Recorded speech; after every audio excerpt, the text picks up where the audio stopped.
Hi everyone. I think that's a fantastic photograph. And I was a kid and I was there. I was actually there. It was incredible. Absolutely incredible. Seeing that big shiny thing being lifted up by the great Ron Yeats.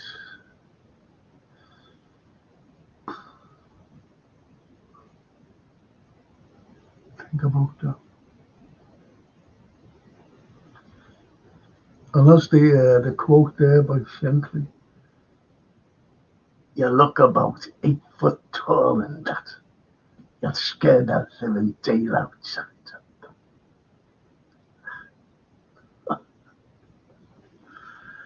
An incredible man. An incredible man. And Paul Taylor. Good evening, Frank. Hope you're okay. Yeah. Okay. I've got the great George Scott here.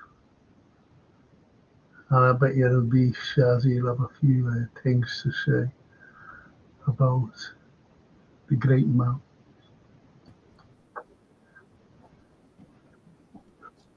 George is gone, unfortunately. Be back though. I can guarantee he'll be back. But you know, it's just one of those things that happens. It just happens, you know. We lose friends, we lose icons, the likes of Ron Yeats. To be honest, like he's the only captain I remember, like the first captain I remember. I knew no one else, you say. When he lifted the cup, it was incredible. It's a sad day, George, isn't it? It's a very sad day. It's a very sad day indeed, Frank. You know, it really is. I've been up at Yeah, Anfield today in the Bill Shankly suite talking to yeah, about supporters with Emma Case and Stephen Dunn. And it was very sad, very moving occasion, but wonderful, wonderful also. You know, we paid tribute to the big fella. Um, yeah, Shocked everybody. Well, not shocked us because he's been ill for a long time. I don't know if people know this, but he's been ill for about 7 years with dementia, and it's been a long, drawn-out process for him.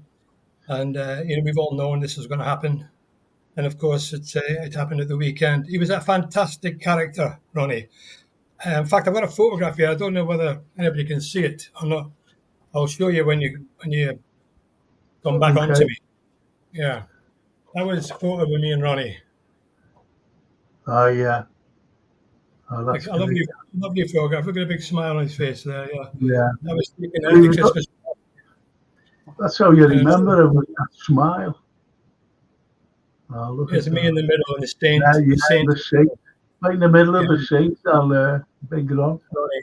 Yeah, so it was lovely to pay tribute to him. You know, he was a fantastic character. He was a huge man, big man with a big heart. Everybody loved him. He was a colossus. That's what Shankly called him. And you know, Frank, you know as well as I do, that's what he was. When Bill said to the press, "Come in, boys, walk around him if you can." You put him in red in the centre of the pitch, brought the press to walk around him. He said, "You're like the Colossus of Rhodes, son. You must be 7 feet tall." Now, so he was loved by everybody, all the team, all the fans, and it's a sad day for all Liverpool fans. Do you know, Frank? I mean, I was looking at a photograph the other day of the first team squad in 1964, and I'm Yeah. honoured to be in. And as all of that squad, there's only 7 of us left. There's only 7. There's only Gordon Wallace, Gordon Milne, Billy Stevenson, Chris Lawler, myself, and Bobby Graham, and that's it. We're the last commandos. Yeah. You're getting down to 5-a-side, you know, because Shankly loved the 5-a-side, didn't he, you know? So 7 it's, aside at the moment, yeah. yeah, yeah. Do you know what, George? Funny enough, one of the lads on the comments, it was, I don't think you were on there. No, you weren't. And he said, hey, Frank, where did the likes of yourself, the likes of the likes of Big Ron and them all, he said, where did they train? Because there wasn't any Melwood. I said, well, sometimes you see them in the car park, training there. No, no, Thinking, no, no, no. We trained at Melwood. We trained at Melwood, Frank. We travelled in the coach every day from Anfield to Melwood, trained all morning at Melwood, and came back up for lunch in the canteen. We all played together. We all went together on the coach. There was nothing between the reserves, first team, apprentices, all together. That was the beauty of that club at the time, built by Shankly. There was no special cliques. We were all mates and all went together. But yeah, of course, he the wouldn't first allow, team, there were legends, the ones that I know he wouldn't allow clicks, George. I know that. He wouldn't allow that at all. A lot of good Mickey taken, a lot of good banter. Yeah, of course. Alan Kennedy was there this morning as well. Was he? He was there, and what a legend Alan is. He scored twice in scored in 2 European Cup finals from left back. So the winner, you might say, scored the winner and the penalty and goal, and the solo goal in Paris. Yeah. He nearly ran into the lake, into the moat. Just managed to stop himself in time, Well, I was, I was in Paris actually, and he ran over. That's where we were, and he ran over to us. Like Kenny when he ran over to our end. After he scored at Wembley the following year. Yeah, Bruges one. Yeah, Wembley. Yeah, it's fantastic, to think of all the memories that we've got, and memories, as I said at the opening of this, he's the he's the only captain, the first captain that I've seen, if you know what I mean. Yeah, the first captain that I've seen. I never knew anyone else before then, obviously. He was every inch a captain. By his stature, the way he commanded himself, the way he talked to people on the pitch, and he was like Virgil van Dijk. They're very similar types, very similar, players. It's amazing, amazing. It's stature. We'll just see what the lads have. Paul Terry, good evening, George. Hope you and your wife are doing okay. Paul Terry. Yeah, we are. Thanks, Paul. We are. Yeah, we are. Thank you. And the blog says, hello to you both. Hope you're okay. Shame about the legend passing away. We will probably do a tribute to him at Anfield on Saturday. Definitely will be. Definitely will be. And carries on by saying, Ian Mack, I'm sorry. Hang on a minute, sorry. Such a bad time, and my dog passed away this time last night, and that's 2 of our dogs that have passed within 12 months. So I'm a bit of a downer, but I'm still sure I'll cheer up listening to your show. Thank you, Paul. Thank you. Thank you for that. Let's hope we can cheer up. Evening, Frank, George, and chat, and sad time for everyone connected to LFC, says Ian Mack. But, as they say, legends never die, and we keep their memory alive. Hope Saturday versus Forest is a fitting tribute to their run. That's a cracking comment. Nice one, Ian. Thank you. As they say, legends never die, and that's so true. And we had one common, Ronnie and I, because he was from Aberdeen, the same as me. Played for the same team in Aberdeen as I did, ahead of me, a few years ahead of me. Wow, what a coincidence is that? Yeah, I played for the Aberdeen Lads Club, and I knew Ronnie up there only as an admirer, because I admired him because he'd gone to Liverpool before I came down, Yeah. And Ian Max scouted Sammy Yippier as well, Ron Yeats. What a signing he was in the mould of Ron Yeats. He's saying about Sammy Yippier in the mould of Big Ron as well. Yeah.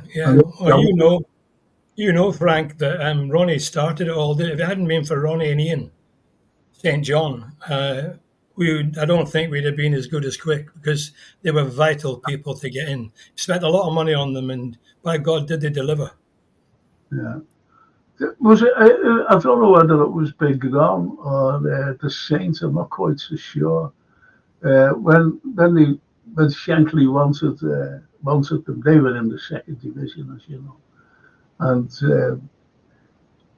I don't know whether it was the Saints or Big Ron who said, "I thought that they were in the first division." You know, when I was signing, I think it might have been St. John. I don't know.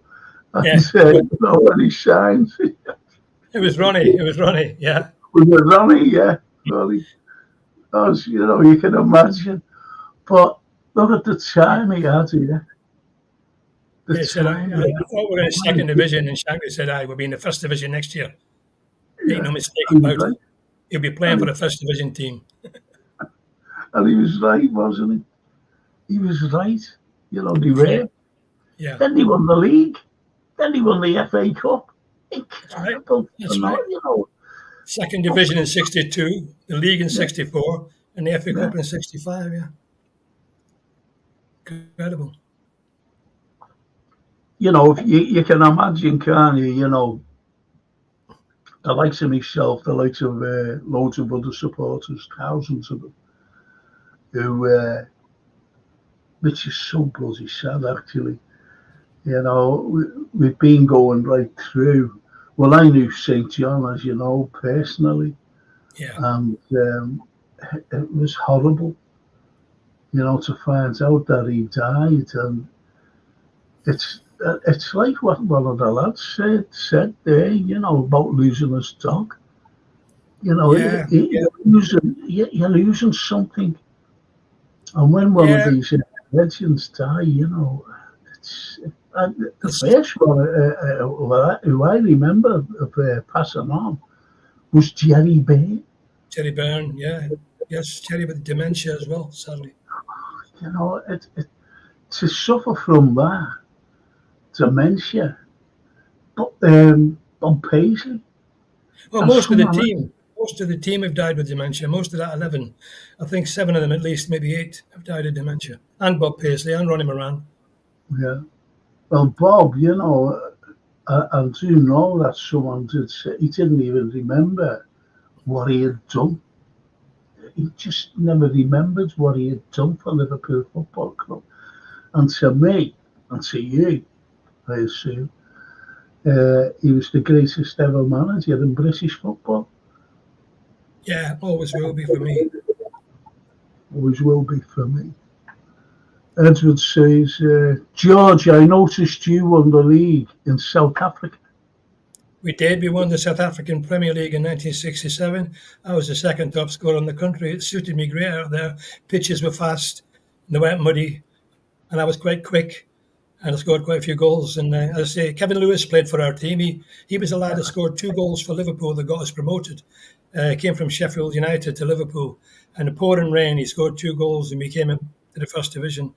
Terry Mancini played for us, who became a very well-known player for Arsenal, for Ireland. George Eastham was a great player. So we had a fantastic old British team.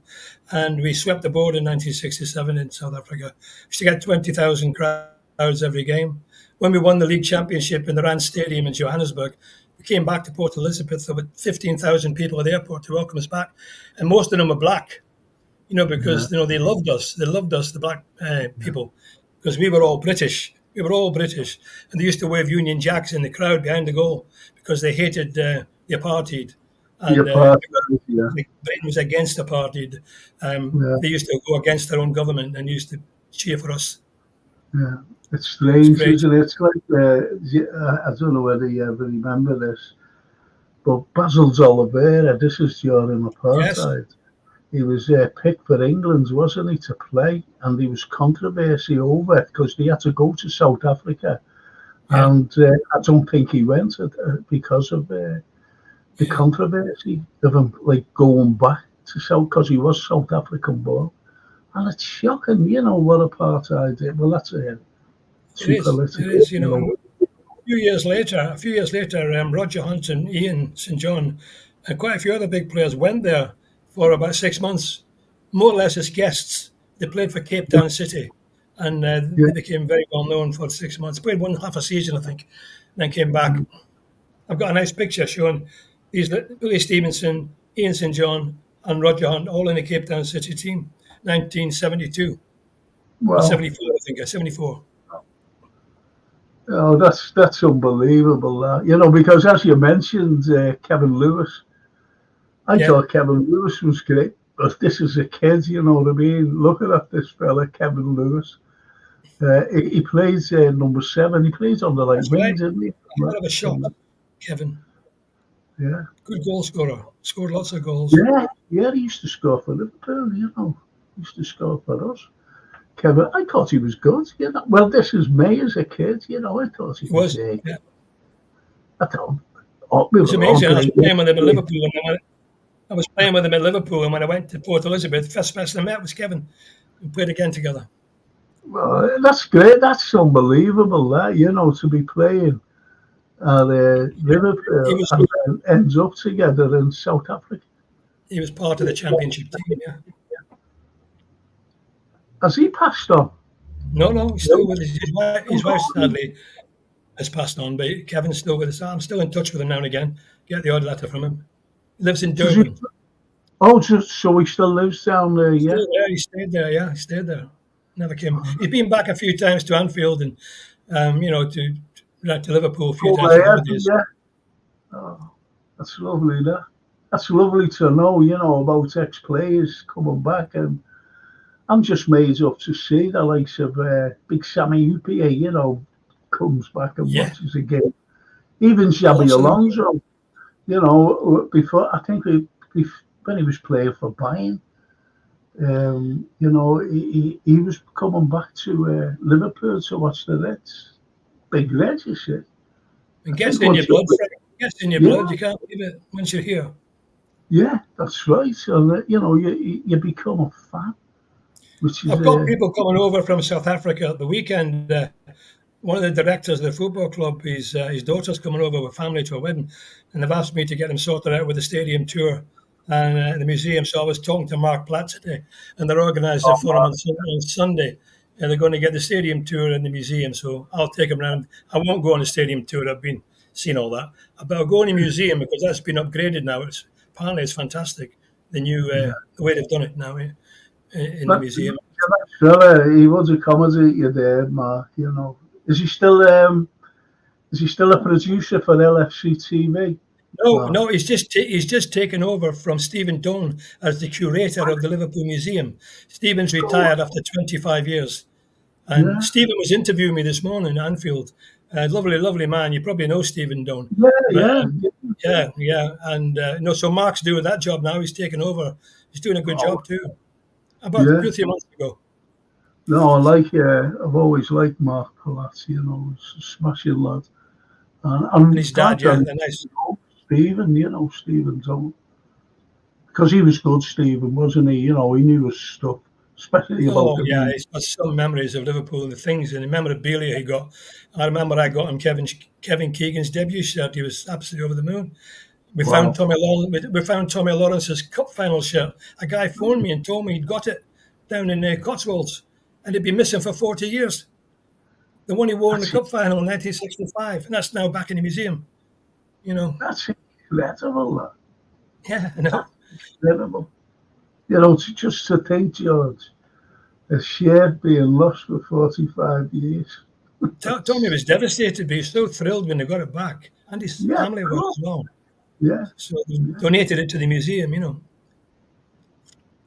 I think that's the best place for it, isn't it, really? You know, because, again, Tommy Lawrence has no legend's ever forgotten, to be honest. Even live legends are never forgotten, George, because we keep their memory, you know, afloat. As one of the lads said, you know, they never die.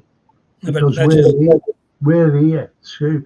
Even, you know, look, Liverpool fans, you could be 18 years of age, 17, 18 years of age, but you'll know about the Shanks.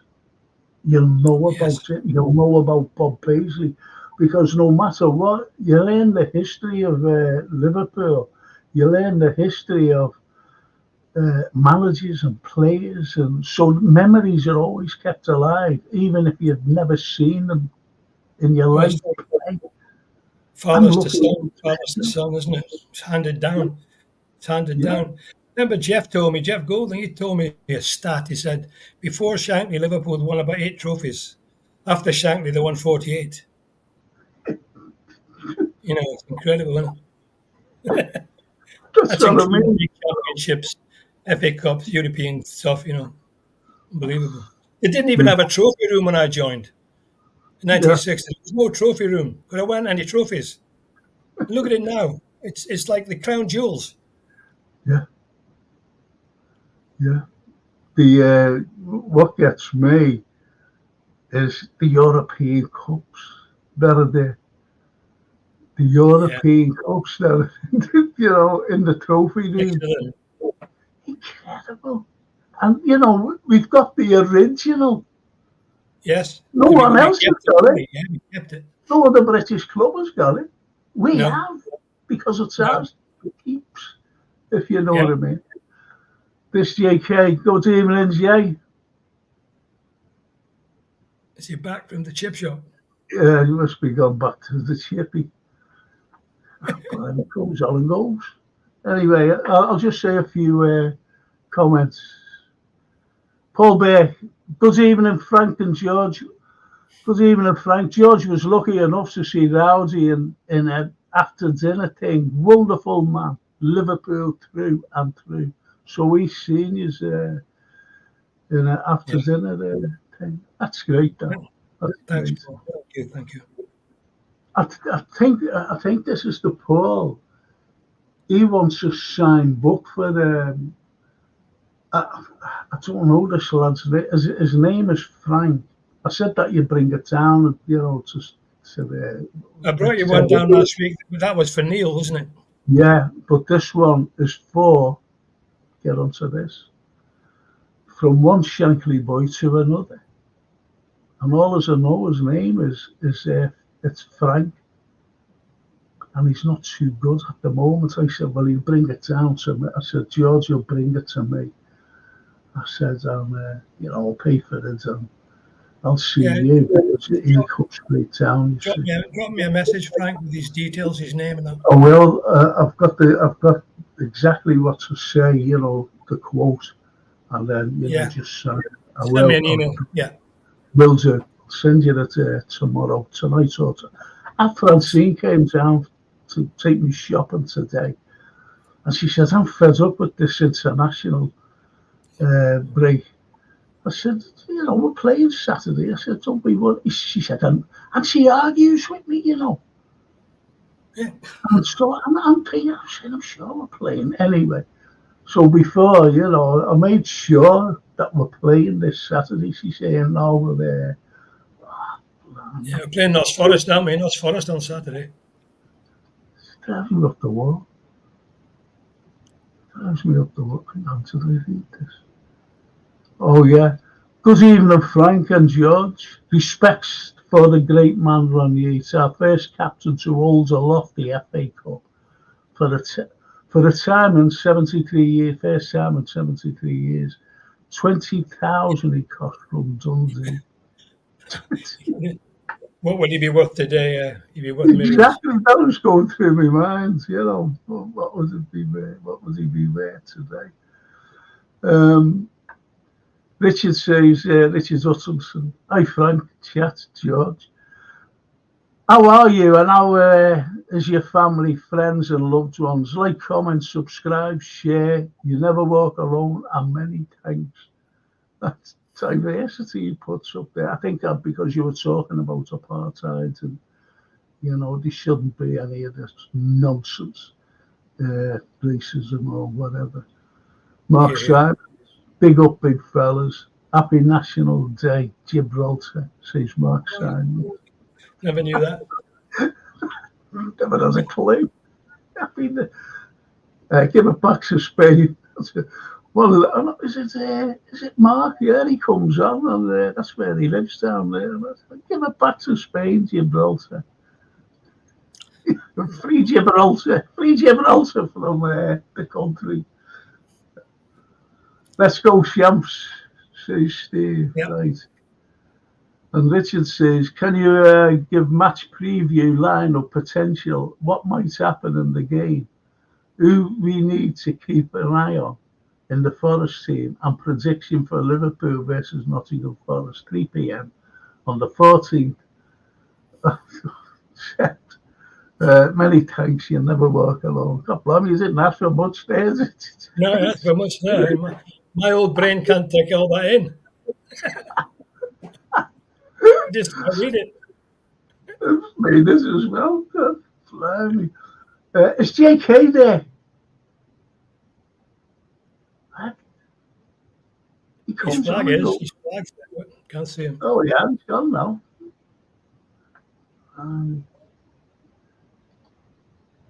Didn't Kevin Lewis score our first European goal and own the garage with Tomo facing the 12?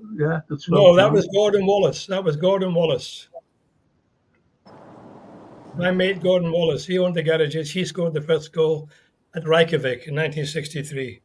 And he scored the first goal on Match of the Day as well, ever. Wow. Gordon Wallace.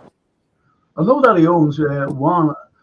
See, I know Peter Thompson, Walton Breck Road, he owns, facing. Yeah, Gordon took over from him. Yeah, Peter Thompson. From Peter. And I used to go in, because I lived up there that way. I used to go into Gordon Wallace's garage on Priory Road. That's right. He had a second one on Priory Road. He's a lovely man. Fantastic. He used to just smile and go, oh, Been my best friend for 60 years, 64 years. Still play golf together. How are you, JK? All good, bro. How you doing? Hi, JK. Hiya. Nice to hear you. Still can't Again? see you, but nice to hear you. No, I didn't get enough curry sauce. I had to put back out, you know what I mean? I told Frank you're going back to the chippy. You lot are going to think I'm a big lad and I'm proper skinny, you know. Proper skinny. I'm proper thin, man. As long as you're here with us, as long as you're Nice there. to see you. Of course, everything is. My match opinion versus Forest, 3 points there. Steve says to Richard, my match opinion versus Forest, 3 points. That's it. You don't need anything else. And James NK, we need a statue for these great men. Ron Yeats deserves a statue, in my humble opinion. Thing is, do you know where, we've got the wall, which is great, the wall. I suggested this, having, faces, sculpted faces. Yeah. Just the head on a wall, big wall with the names underneath. Like a Legends wall. Yeah, Legends wall. Yep. I think that'll be I know, you could have statues all over the place, but if you have a Legends wall, you'll be able to put everybody in. That would be good. Everybody. So put that to Mark when you see him. Yeah, I'll see him on Sunday. I'll give him my regards, because he is a good. Yeah, I know he'll know you well. I know that. Yeah, I will, Frank. He's a good fellow, this Mark. Anyway, Brian, our Irish friend, he says, hi Frank and George. Pity about Big Yeats. I never knew he was ill. Gutted when Jaden told me. I'm sure you've some memories, George. Sure have. I'm very sad at the moment. Condolences. I was saying before, JK, when I was talking to George, no matter what age you are, you'll know the managers of Liverpool football. You could be 17, 18. We've never ever seen them play, there's no way that you would have watched the team under these great managers and players. You would never know them, but you know them because of the history that's passed down through families. My daughter knows them all. My grandsons know them. Yeah, mine Even too. Yeah. granddaughter Sophia, she knows Mo Salad. So, you see what I mean? It's the memories of these great people, the likes of Big Ron Yeats. As I said, when I was a kid, George, and never. I watched the FA Cup being picked up for the first time in our history by him. There he is. Yeah. Look at that. Fantastic photograph. And look I at made Peter Thompson. yeah. Look at Jerry Byrne, the Saint. Really look at Jerry peeping over there. What a hero. What a hero he was. He played with a broken collarbone for 75 minutes. Laid on the first goal for Roger. It's incredible. Imagine that happening today, playing with a broken collarbone. Extra time as well. And these guys breaking nails, they want to come off. You know what I mean? Yeah. Well, Paisley said he's broke his shoulder, I think, boss. Shank says, don't tell anybody. He won't come off. He won't come off. And he wouldn't come off. Well, that thing about Alvaro Smith. Especially Revy. Don't tell Revy. When he was, unconscious, came around. He said, he doesn't know who he is. He said, tell him he's Pele. Said he didn't know who he doesn't know who he is, boss. He doesn't know who he is. Tell him he's Pele.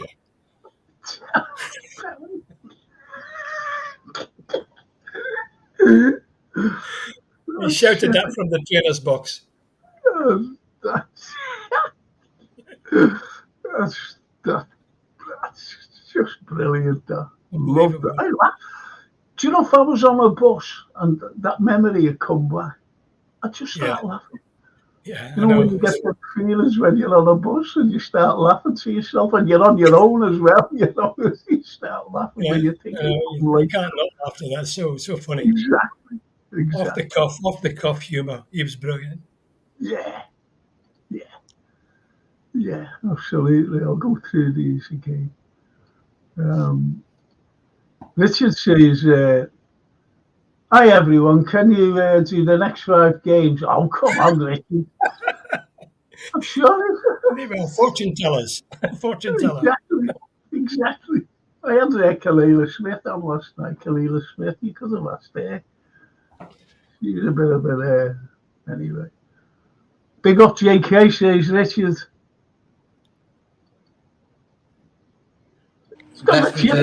Have you go? Nice one, Richard. Good man, JK. Don't forget to share the chips. Lads,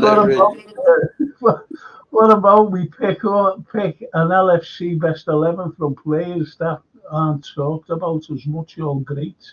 That is Jim Beglin instead of Kennedy, Robbo, etc. And go way back. You could do that. Good. You could do that. You know, even the likes of Jerry Byrne. When someone puts in, and you know who else though? When they're picking teams, I'm guilty of it myself as well. Is Tommy Smith? Yeah. Albeit, everybody knows Tommy Smith being a big man, but when they're picking teams, Tommy never gets mentioned, to be playing in that back line. Tommy. And he was a great midfielder too, because he started off as a midfielder, didn't he? Tommy Smith. Played a great long ball, great long passer. Wasn't just a hard man, he was a very skillful player. That's what I mean, George, and I have mentioned this. I don't think I've ever mentioned it to you. That Tommy Smith, just besides being, getting stuck in and, was known as the outfield's iron, he was a great footballer. Yeah. He never just... If he wasn't. No, you know, he never. This is what I said. He never just won a tackle and booted up for up the field. He passed the bloody thing. Yeah, did. I don't know. Like, I know that we picked Tommy Lawrence, but what other goalkeeper we had? The likes of Jim Furnell, didn't we? Bert Slater. Yeah, when I got to Anfield, there was Bert Slater. Bert Slater was the goalkeeper when I joined. He was only about 5'9", Bert. Good goalkeeper, very agile, but his height was against him. And Tommy broke through. And yeah, Jim Furnell came up. I think he came up from Arsenal. So he Yeah, played in the game against Liverpool when Liverpool actually beat them and won the league. Jim was in, and then he got transferred up to Liverpool, and he was like an understudy for quite a long time to Tommy. But then he got in and got some games, but I think Tommy more or less kept him out, and eventually he was transferred. He was a big lad. See, Yeah, at least we've always had great goalkeepers. You can just, you could go the great goalkeepers, in my opinion, and it goes back to Ray Clements, Tommy Lawrence. yeah, He was great. Then Ray Clements, and it goes on from there. So um, you bring in Pepe Reina, you bring in Grobbelaar, and that's right. then right up to Allison. So Awesome. we've had very, very good goalkeepers. But in between them, you had the likes of Steve Ogribe, Remember him, Steve? Yeah, Yeah, I know him, yeah. so you had the likes, and he was all right. yeah, He was all yeah. right. You know, Yeah. he was there. So, to pick to pick a team of people who, of players, that is, that hardly gets mentioned. I think the first one is Thierry Bear. Must be. Yeah. Must be in that category there. And Jeff Strong as well. Jeff Strong never gets mentioned. And yeah, he's on that photograph. Yeah, Jeff was like a 12th man. He was a substitute. He came in quite a lot of games. When somebody got injured, he was the first call to go in. He's another one kept me out of the team. Jeff, he was a good player. Came up from Arsenal. Yeah, he did. And I always remember scoring against Celtic.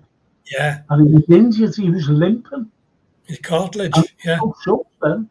And he was there. And he left, didn't he? And the Anfield Road end. Yeah, and Celtic fans, right in front of the Celtic fans. yeah. Yeah. And Jock Stein came Well, on the pitch because they were throwing bottles. Shankly and Stein came on the pitch, calmed him down. The Celtic fans.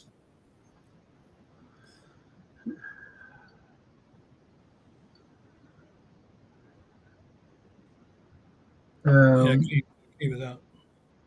Steve says, rest in peace, our colossal Yeats. I hope FSG via LFC give him a mention on our next home game. It won't be them, it'll be us. It'll be, the club. The It cop won't and be fan. them. Because that's why I was fuming when I mentioned the death of one of our greatest legends, which was Jerry Byrne. And he wasn't a representative at the club Yeah, representative. that was At the shocking. funeral. That was poor. That was very poor. That was very poor, of course, and there was nothing for him. Let's hope there's somebody at Ronnie's funeral. JK Journey elsewhere. That's why he's silent, says Steve. Yeah, couldn't have done the Hoover. You hear the Hoover. Yeah. I do it before every Liverpool match. I make sure my house is spotless, Happy Henry. Yeah. I realised with you get them Hoovers without a wire now. You just charge it up, electric ones. Then you got the ones with the wire. Oh my God! With the ones with the wire, you're taking 2 hours to do the house. With these electric ones, 15 minutes, you're done. It's like, whoa! Thank God, man. 15 minutes. God bless. Yeah, it's like bang. No, honestly, it's like with the Henry one, you have to make sure the wire is long enough. Then the wire gets stuck in the door in the next room. With this electric one, there's no ifs or buts. You just get it done. It's like bang. Yeah, one of my Mitch's pals has got one in the garden. You just put it in the garden, you switch it on, and it runs Mm-hmm. all over the garden, cuts the whole grass, bumps against the wall, comes back, goes along, leaves it out there for half an hour, comes the whole garden's cut. Can you It's be DM? like a curling ball, a round thing. It just runs around like a rabbit, cutting the grass. Yeah. That's the future now of technology. It's just like you just sit back and the who's getting done. You know, this, that, and the other. Man, it's mad. Makes you But lazy, JK. Makes you lazy. I always said that they had these technologies way advanced than they tell us they had them. But the money they make, like each year, a new model. You know, if they gave us the best straight away, ones that you could sit back and it does it itself 30 years ago, they wouldn't have made all their money. You know, the ones with like pipes Yeah. and this, that, and the other. And that's technology for me. You know, the way they stage it all. Well, is this a football show or advertisement for the electrified Hoovers? I've got Everyone's gonna get one now because of that. Probably just shaking back. Remember Remember that? that? Shake 'em back. Oh god. You don't see that now. John Kennedy says definitely Gordon Wallace. You know when we were saying about Oh yeah, without a doubt. Yeah. Good evening, JK. I hope you're doing okay, says Paul Turner. Nice to meet you, Paul. All good, bro. I'm going to go down here, boys. Okay. IVR says, big up Frank and gang. That's what he says. It's sad news, says the IVR. Sad how little recognition and admiration there has been for Yeats by Liverpool media channels, especially YouTubers. I'm not on there. I can't comment on these things because this is the best I can do. This is the best. And I've got one of the best with us tonight, and that's George Scott. You knew him personally. So that's the best I can do. Our little show. Great idea, Frank. Heroes never be forgotten. That's Paul Burke who said that. You know, about the war, I think he's talking about with the busts of heads. It's a good idea. And here Max says, great picture that you can see the joy in their faces. That's a good thing. And yeah, look. Phenomenal picture. And you know what? We mentioned Jerry Byrne, right? Playing with a broken shoulder. And he ran it. He did a lap of on. Yeah. Went up and got his medal, all that. Them bloody stairs, they were like that, weren't they? Very steep. And, collected his medal, came down, ran around the pitch. Yeah, but Gordon Mill, they carried the cup round Anfield before the Milan game. Yeah, him and Gordon Mill, because Gordon was injured for the final. He missed out because he was injured, yeah. Yeah, that's where Jeff Strong came in, wasn't it? Took his place. Strong took his place, yeah. Used to be my idol, Gordon Mill, you know. Good player, yeah. Shanks loved him. A very, very good player. He wore a number 4, didn't he, midfielder? Never wasted a pass. Never wasted a pass. Never wasted a pass, did he? He's still going strong, Gordon. He's still doing still well. Yeah, Brian says, what was the funniest thing Shanks said to Big Yatesy? God rest him, George. Yes, he said. I know one of the funniest things, but Ronnie said that when he signed him, Ronnie said to Shankly, is Liverpool in the second division? Shankly says, no, we're in the first division. He said, I thought you were in the second division. Aye, but we'll be in the first division next year. You're signing for a first division club, son. And the famous one is you're a colossus. He says, you're a colossus. You're like a giant. You must be 7 feet, son. Used to exaggerate everything. He was 6'2", Ronnie. There's a thing in the Shankly Street. There's a thing in the Shankly Street today. You've got a picture of Ronnie with a measurement next to him, and it's 6'2". And I went and stood against it, and I'm 5'6". I always looked up to him. It's like that Ronnie Corbett thing, and years ago, I look up to him. Yeah, Ronnie was yeah. always towering above me. That would He was sound always like frightened, that. he was always frightened to tackle me in the 5 cents in case you killed me. But that's, the likes of Ronnie Yeats and the lads around him. Look at them, you know, just look at them there. Look at Billy Stevenson. That's Ian Kelly there on the direct right, I think. I think it is. And you just see Jerry Burns' face. Then they say, Ian St. John under the cup. yeah. And Billy Peter Stevenson between Ronnie's legs, holding him on his shoulder, and Jeff Strong next on the left, Jerry Byrne on the right. But look at those players. Incredible. Amazing. Just amazing. Great play. Peter Tomo and Ian Kelly on the both wings. Yeah. Excuse me. Well, they were such lovely people, unassuming, sign autographs without a smile, talk to anybody, never aware of the fame. Roger Hunt, World Cup winner, you'd never known. I always remember, though, Yeats in an interview, it must be on YouTube somewhere.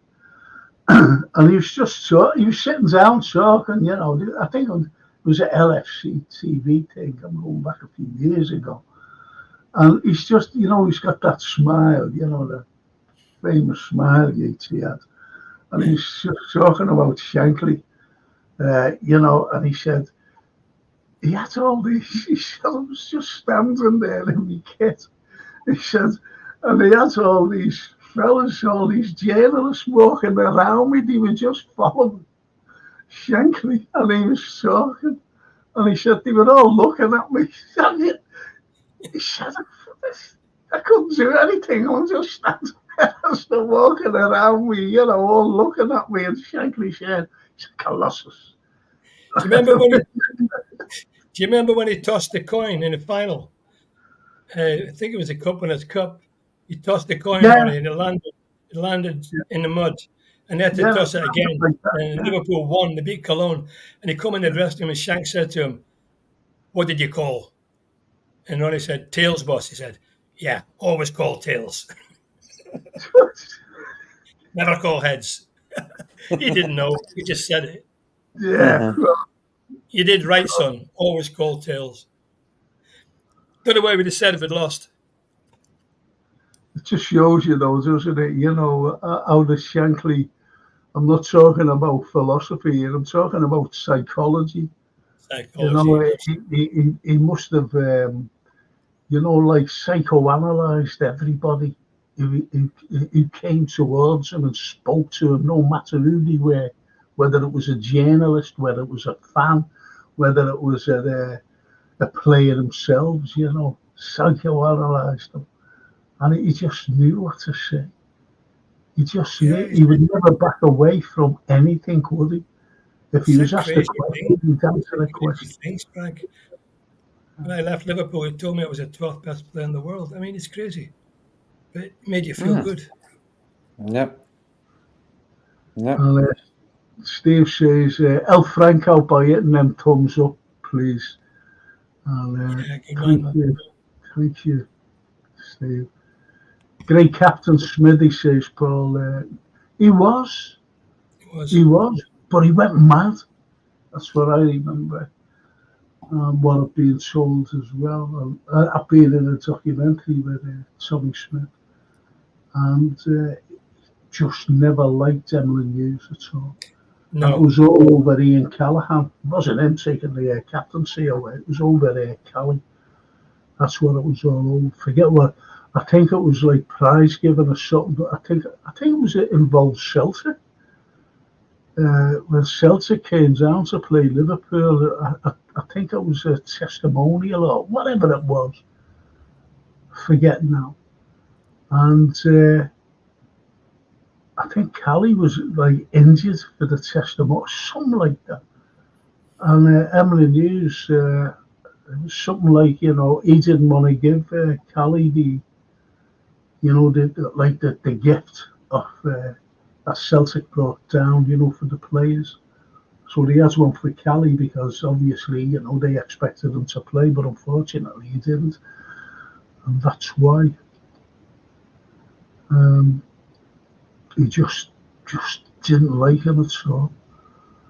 Anyway, Steve says, remember Joey Jones, lads and Hughes, Tom Oates, Sammy Lee, Craig Johnson, Ronnie Whelan, etc. We don't talk Joey's, about it as much Joey's got as dementia as well, isn't he? Joey's not well. Isn't he? Yeah. Oh, I didn't know that. Yeah, there was some something like you did years ago. You did at the Grosvenor down in Wrexham. They've had a testimonial dinner for him. Celebration to help him out. Yeah. Yeah. Because, like, we used to say at the time, just being ordinary fans, he played as though it's one of us off the cup. He played like one of us, you know, giving it all, getting stuck in, if you know what I mean. Yeah, absolutely. Yeah. Virgil is 2 points. He's a regen version of Tommy Smith. You know, a regeneration of him. Tommy Smith and Virgil, two different players. Two different players completely, yeah. I've always said this, George. I've always said this. You had very hard players, very hard, and you had the likes of Tommy, Nobby Styles, Norman Hunter, Billy Bremner, you know, Dave Mackay. You know, you had these players who were very, very hard, but they Vinnie Jones. No, not him. I don't like him. He was dirty. Yeah, that's what I'm saying. So you had them, those players I've just mentioned, but they weren't dirty. They were hard. No, they got stuck in. But you had the likes of, you know, today, snidey play. I tell you who's a snidey player, and he's horrible. To me, he is anyway. And I'm not just saying it because he plays for Man United. Is that Bruno Fernandes? I knew you were going to say that. Fernandes, yeah, oh yeah. Yeah. He is. Shouts at everybody. Always moaning, complaining. Yeah, for me, there's that. Yeah. For me, there's a way to do it, you know, like to be a bit rowdy and mischievous and stuff. Like Bernardo Silva, for example, for me, he does it really good. You know, you don't really notice it, but you know he's the same as Fernandes. He's a bit of a rat. So, but for me, I think the worse of your team is, the worse of that attitude is in some teams. You know, I think if United were winning title after title, I don't think he would be up to that. What he's doing now, he's in a losing team. You know, and like that attitude comes out quite a lot with some players. Yeah. Well, you know, I think one of the greatest players, the first time I've ever seen him lose his self-control. And this fella should never have lose his self-control. And I'll surprise you here, but he did at this point. And you will remember the incident. And he should have been sent off. And he got a yellow card. And he looked at, and you could see that he was relieved and walked away. And that was Ronaldo when he was kicking at Curtis Jones. Yeah, he was kicking. Yeah. He was going at him. That was bad. But Curtis Jones, if he would have stayed down and rolled about like they all do, Curtis didn't. He just got up.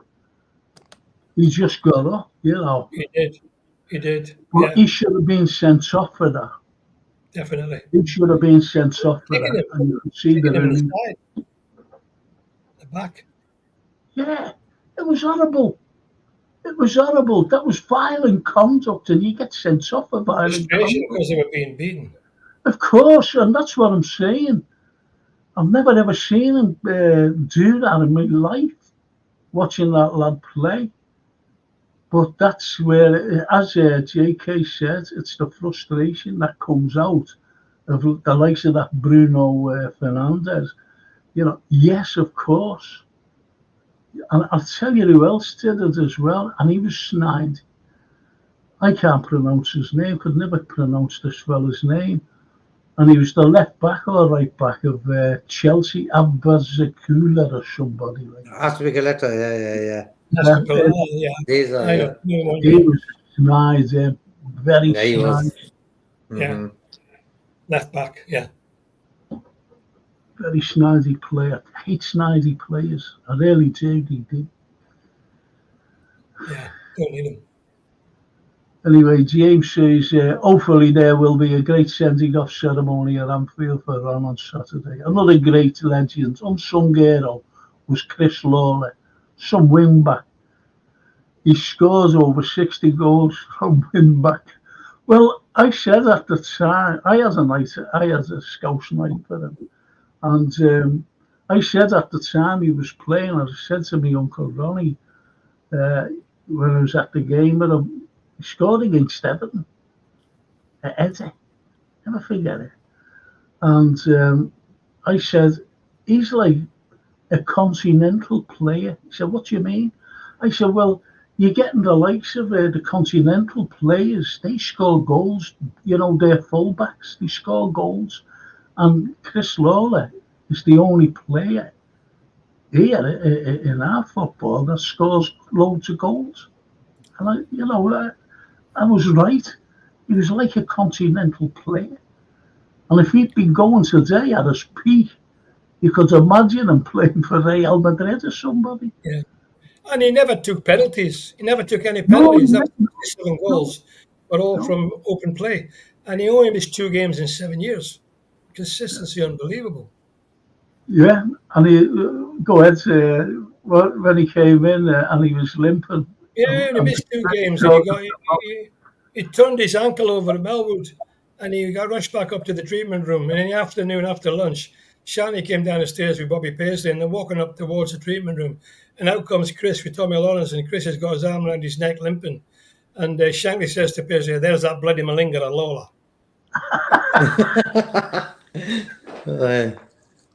Tongue in cheek, hopefully, but he didn't like injuries, Bill. If you were injured, you became a new person. It's not Malinga. It never missed a game. It's unbelievable.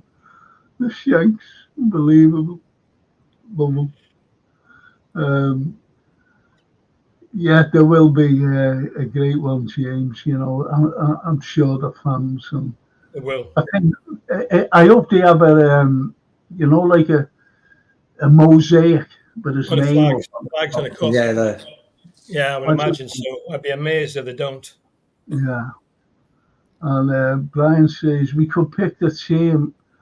We could pick the team on anything, if you like: stats, medals, appearances, determination, graft. Get at least every 5. Hang on, 5 every position. Then we should all vote. That'd be good. We can do that. We can do that. Do you mean do it now? No, not now. We have to do a bit of homework for that one. Yeah, do a bit of homework for that one.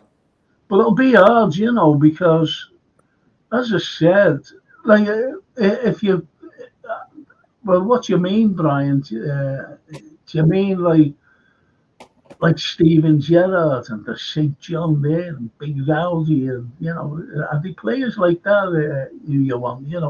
Really great stalwarts for Liverpool Football Club or unsung heroes, if you know what I mean. When I picked my best team on LFC TV going back years ago,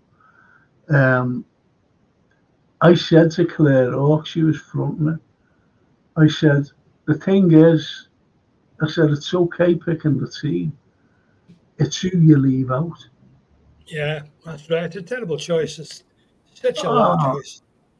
and you forget you forget names. You not forget names, but you forget to include these players, because when she mentions a couple, I went, I said, how could you pick? I'm not going to go say a name over him. I'll tell you what it was. It was I picked Emlyn Hughes at left back. I picked Emlyn Hughes in one of my things, and and then you had I forget who she said. Well, could you pick? Do you think he was better than? I said, well, that's just my opinion. That's right. To It's all me, about opinions, Frank, isn't it? It's all about opinions. Everybody's got a different opinion. He was one of the greatest left backs. She was only saying that to, like talk through the process of picking the team. And it was very hard. But as I said, it's who you leave out. It's the most difficult. Well, Gordon Wallace and I were on an interview podcast, the Football Historian podcast last week, Peter Kenny-Jones, and we asked us these questions from Firmino or Manny, and you have to pick one. And whoever you picked, it was like Manny or Dalglish. Picked Dalglish or Hunt, Hunt or Little. You get to a stage where Suarez or Salah, so you just very difficult, isn't it? Yeah, I wouldn't answer them simply because they're all legends. Yeah, exactly. They're all legends. How can you Suarez? To me, Suarez, besides Steven Gerrard, and this sounds mad. I seen Fernando Torres score one of the greatest goals ever at Anfield. That was against Blackburn, where he chested the ball, tied it, and he had us back, and he was outside the 18-yard box, angle of the 18-yard box, outside there, and he turned and volleyed it right in the top corner. One of the greatest goals you ever likely to see. But I've seen Luis Suarez score just incredible goals. Every goal he scored was an incredible goal. Yeah, and you get the likes of Mo Salah, and he never done it just once or twice or three. Do you ever remember the goals he scored against? One against Everton, one against Spurs, one against Manchester City, one against Wolves. I think it was Wolves. Where he just bang. So it wasn't one-offs. Sorry, George, go on.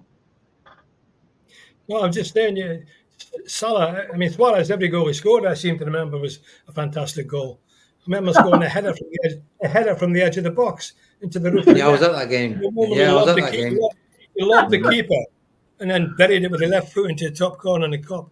It was incredible, Suarez. That one season, I've never seen anybody play better over a season. Yeah. Best player I've ever seen, yeah. What a player. Unbelievable. Well, that season, as you said, it resonates with me. I just think about it all the time when someone mentions Luis Suarez.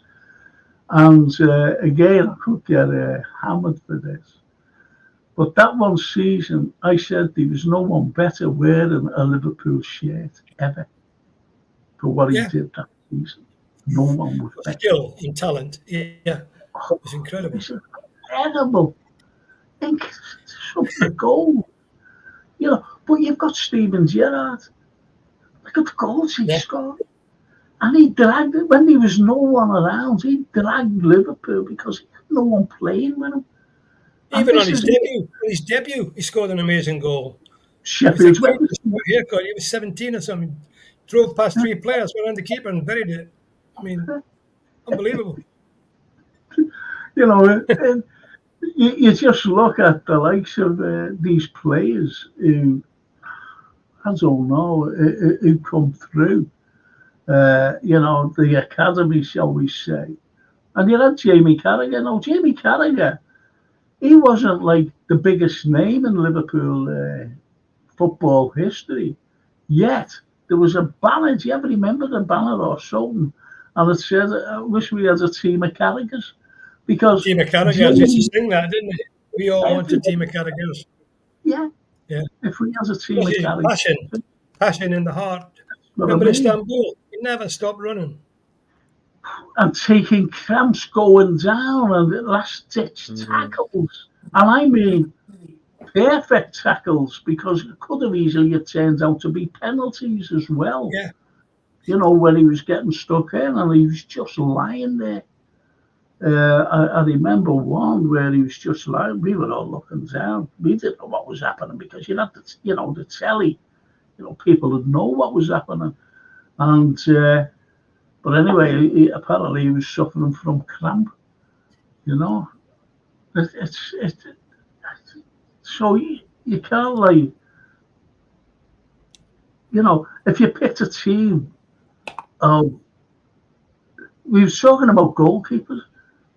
Look at Dudek, the penalties he saved. There was one where they were 3-0 up in the second half, and big Sammy upended Kaka.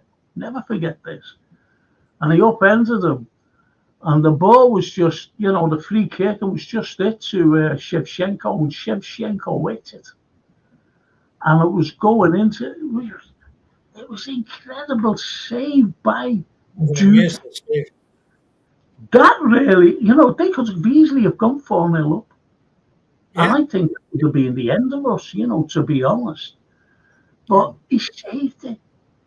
And it just, when Steven Gerrard, just after that, scored the header to make it 3-1. What a lick. But the players knew about the fans singing. We were all singing, You'd Never Walk Alone. You could hear it in the dressing room, couldn't you? All the time, we were singing it because we were there. It's like what we do, George. Lift the team. Yeah, we get behind it. We get behind everyone. We get behind the lads, no matter who's playing. Don't matter who's playing. Behind them. But for me, if Gerrard had to get that first goal. As soon as that first goal went in and it was Gerrard, after something special was going to happen today. And boom. Swinging his arms. Come on, boys. Come on, boys. Come on. Yeah. That alone made me realise, like, we're going to do something here. That's what you want your captain to do, Yeah. And he just run back, wasn't he, going like that to the lads? Come on. You can win this. You can win this. Smitha did his goal as well. Smitha don't really get talked about a lot, but he scored that second goal, Yeah. Unbelievable. Absolutely. That's what I mean about it. It's only 90. Amazing. Just imagine. Like it was yesterday. Yes. It was like yesterday, Yeah. Yes. Yeah. Me and my son. Unbelievable. Just imagine, though, that game. Maradona was at that game. And that's when he became a Liverpool football fan. And it wasn't just because of the comeback. It was because of the crowd. Yeah. It was because of the crowd. Even our new player, our new signer, Federico Chiesa, he said he can't get over the crowd. He can't get over the crowd. Yeah. Can't wait, man. Yeah. Good to see that. I don't know. We've only lost 2 games in about 3 years at Anfield. Yeah. That's how intimidating it is. I think a lot of players sign first because of Anfield. What's happened there over the years and stuff, but playing at Liverpool, it pulls them in. You know what I mean? Klopp and that together, like any player will come to us. So that's why I want Anfield to, like when they sing "You Never Walk Alone" at the end of the game when we're winning, that needs to be 50 times louder. Like the old days. That was like, you looked forward to the end of the game when they sang that, but I think it's sort of toned down now, mad. Well, You Never Walk Alone before every game is phenomenal. and at the end, you know. It's just the words. The words are fantastic. Mm-hmm. And it The was, meaning of the words is unbelievable. well, The you end of know, the storm, the golden sky. you'll never walk alone. Think about that. Unbelievable. That's Unbelievable. to our players. That's to our players. You'll never walk alone. Yeah. And it's an incredible anthem to You sing. never will. Oh, George.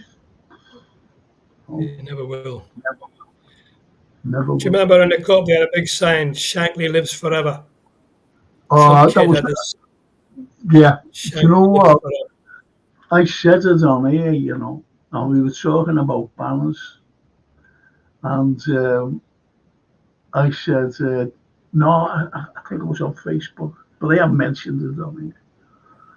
And I said, you know, they were talking about banners. I said, the greatest banner I've ever seen, I said, was a kid in the cup. And a little black and white photograph. And he's holding it up and it said, Shankly lives forever. Right in the You middle know? of the cup. And a fella got hold of me and he said, that was me when I was a kid. And he mentioned who made it, you know. And I said, that's fantastic, you know, because it is. It's the greatest. The first time I ever seen a banner in its entirety, it wasn't that. It I'll tell stood you out, what didn't it it? It was. stood out. I'll tell you what it was. Now, the only things that we ever saw was flags, right? Yeah. And it was in the 1966 World Cup final at Wembley, and there was a banner there, and it came up. Never forget, and it said, "Next to Liverpool, England are the greatest." Incredible. That was in the final. That was in the World Cup final at Wembley. Yeah. Next to Liverpool, England are the greatest. That was the first banner I ever seen. Never seen anything else Amazing. Yeah. in the That's entire right. football. And we've always, you know, we're well renowned for our banners. We're well Yeah. renowned. Yeah. I know the guy makes a lot of them. He's very talented. Yeah, but you know, he's been told to do like that fella. He's got an Italian name who owns that massive flag that floats around the cup. You know what I mean? Yeah. Before every game, incredible that, incredible. And all these mad names, you know, like when we go away, you know, and European nights, and they all come out. Yeah. Nothing like it. You know, it's some of the names, you know, made up, and fantastic. But that's Scouse humour, George, as you know, it's Scouse humour. But Oh, no yeah. one else can beat us. Renowned, isn't it? It's renowned. So, Scout comedians, Scout fans, they're all comedians. um, Paul, but I'll have to go down these lads. I'm awfully sorry. Can't keep up with what they're bloody saying. Does George remember fellow Scott Ian Ross? Yeah, I remember him. No, Ian Always very 12th yeah, man, great player. played golf with him about 2 months before he died. Oh, Lovely man, lovely family. Paid tribute to Ian in my book.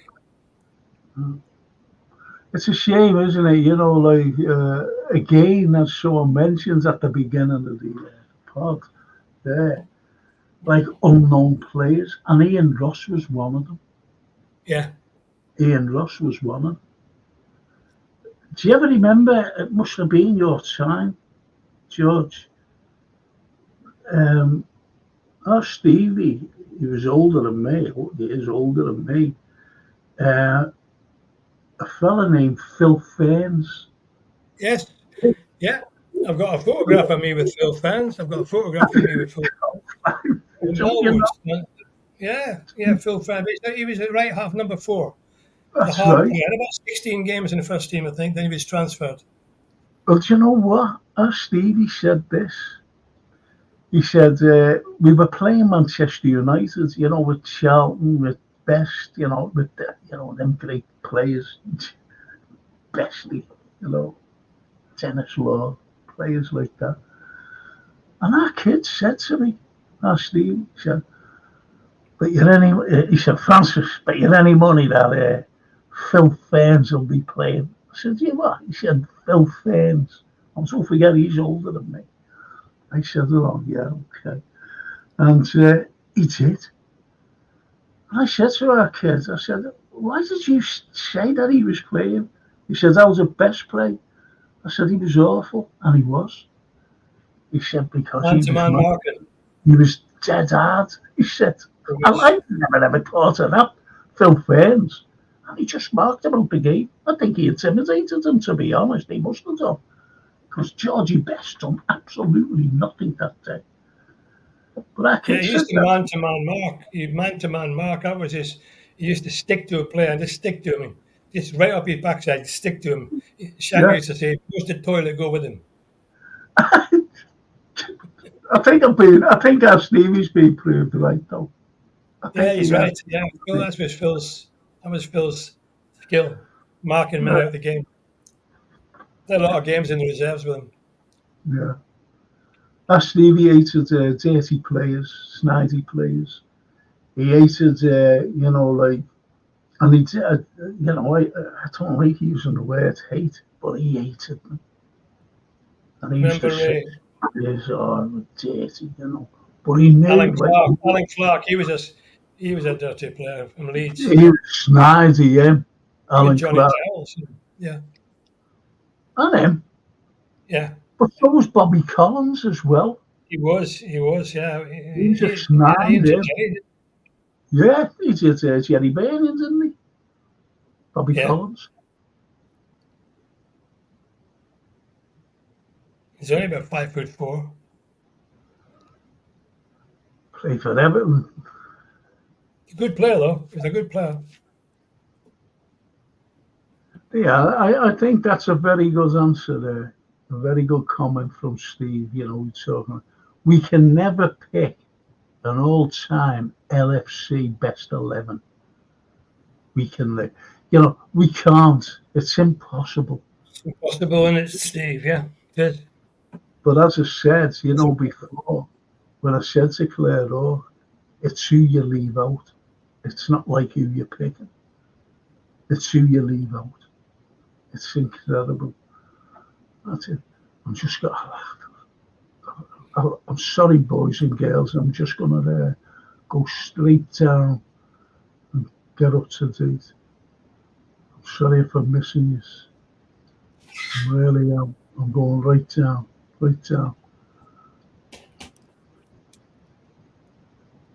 Yeah, there's a good one here. I'm sorry, I just stopped it there. Yeah, look, for you, that's yours, I think. I thought there was a players' funds, those legend matches. I thought some of the funds went to players having a difficult time, as we all do from time to time. You helped there, Frank, a lot, says James. That's why I had, especially after Jerry Byrne, and there was no representative from. And I just said, I'm going to do something for these lads. And Chris Lawler's mate came up to me. I was just talking to him, so I clicked the idea of having a night, a special night for their players. Yes, I remember that. On YouTube. So it was great, because they got a few bob. And one of the most humblest, albeit that, with Tommy Smith and with Tommy Lawrence, and we had to go down, me and a lad named Ian Gold, Ian, and we went down to Willie Stevenson, and he made us so welcome to his home, because we were telling him, we're going to have a night out for you. And his wife, so lovely lady, and made us so welcome, And he just couldn't get over it. He couldn't couple of scousers going down to him, so we're going to have a night out here, because he thought, I've forgotten. I've been forgotten. But it's not the fan. I said, it's not the fans, Willie. We always remember. We always remember. You've got to remember, these guys didn't make big money, and when they retired, they didn't have a lot of money to fall back on, and there's a long life ahead of them after that. And then Chris suffered in later life with arthritis, like Tommy Smith. In fact, he had 2 new hips, and the second one, we did it just giving. I put some money into it as well, and I think Jamie Carragher put quite a lot of money into it as well, and he managed to get it done privately, because he would have had to wait about 9 months or something, and he was in agony. And that was, I think, last year, the year before, he had to have a hip done, So he's had both his hips done. But he's well, Chris. He's just physically struggling. I know. We used to get cortisol injections, you see, and the cortisol injections masked the pain, but it didn't cure the injury. So you played through it, and in later life, it came out in arthritis for a lot of players. I know. No. But, it's just one of those things, unfortunately, that happens. It happens to us all, I can't bloody walk, to be honest, George. I can't walk very far. Yeah, I know. It's just one of those things. But with players, look at Tommy Smith. I think... Two new knees, 2 new hips, shoulder operation. He had covered in arthritis, had a heart attack, a bypass, then he got dementia. And he was really bad at the end. He was bad at the end where he was and what he was doing. Yeah, I remember talking to his daughter. Devastating.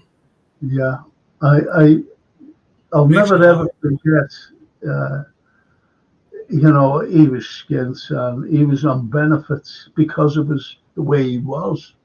Yeah. The way he was. And he was asked, do you ever remember, was it the Caribou Cup final? Not the Caribou, the Milk Cup final, something mad like that.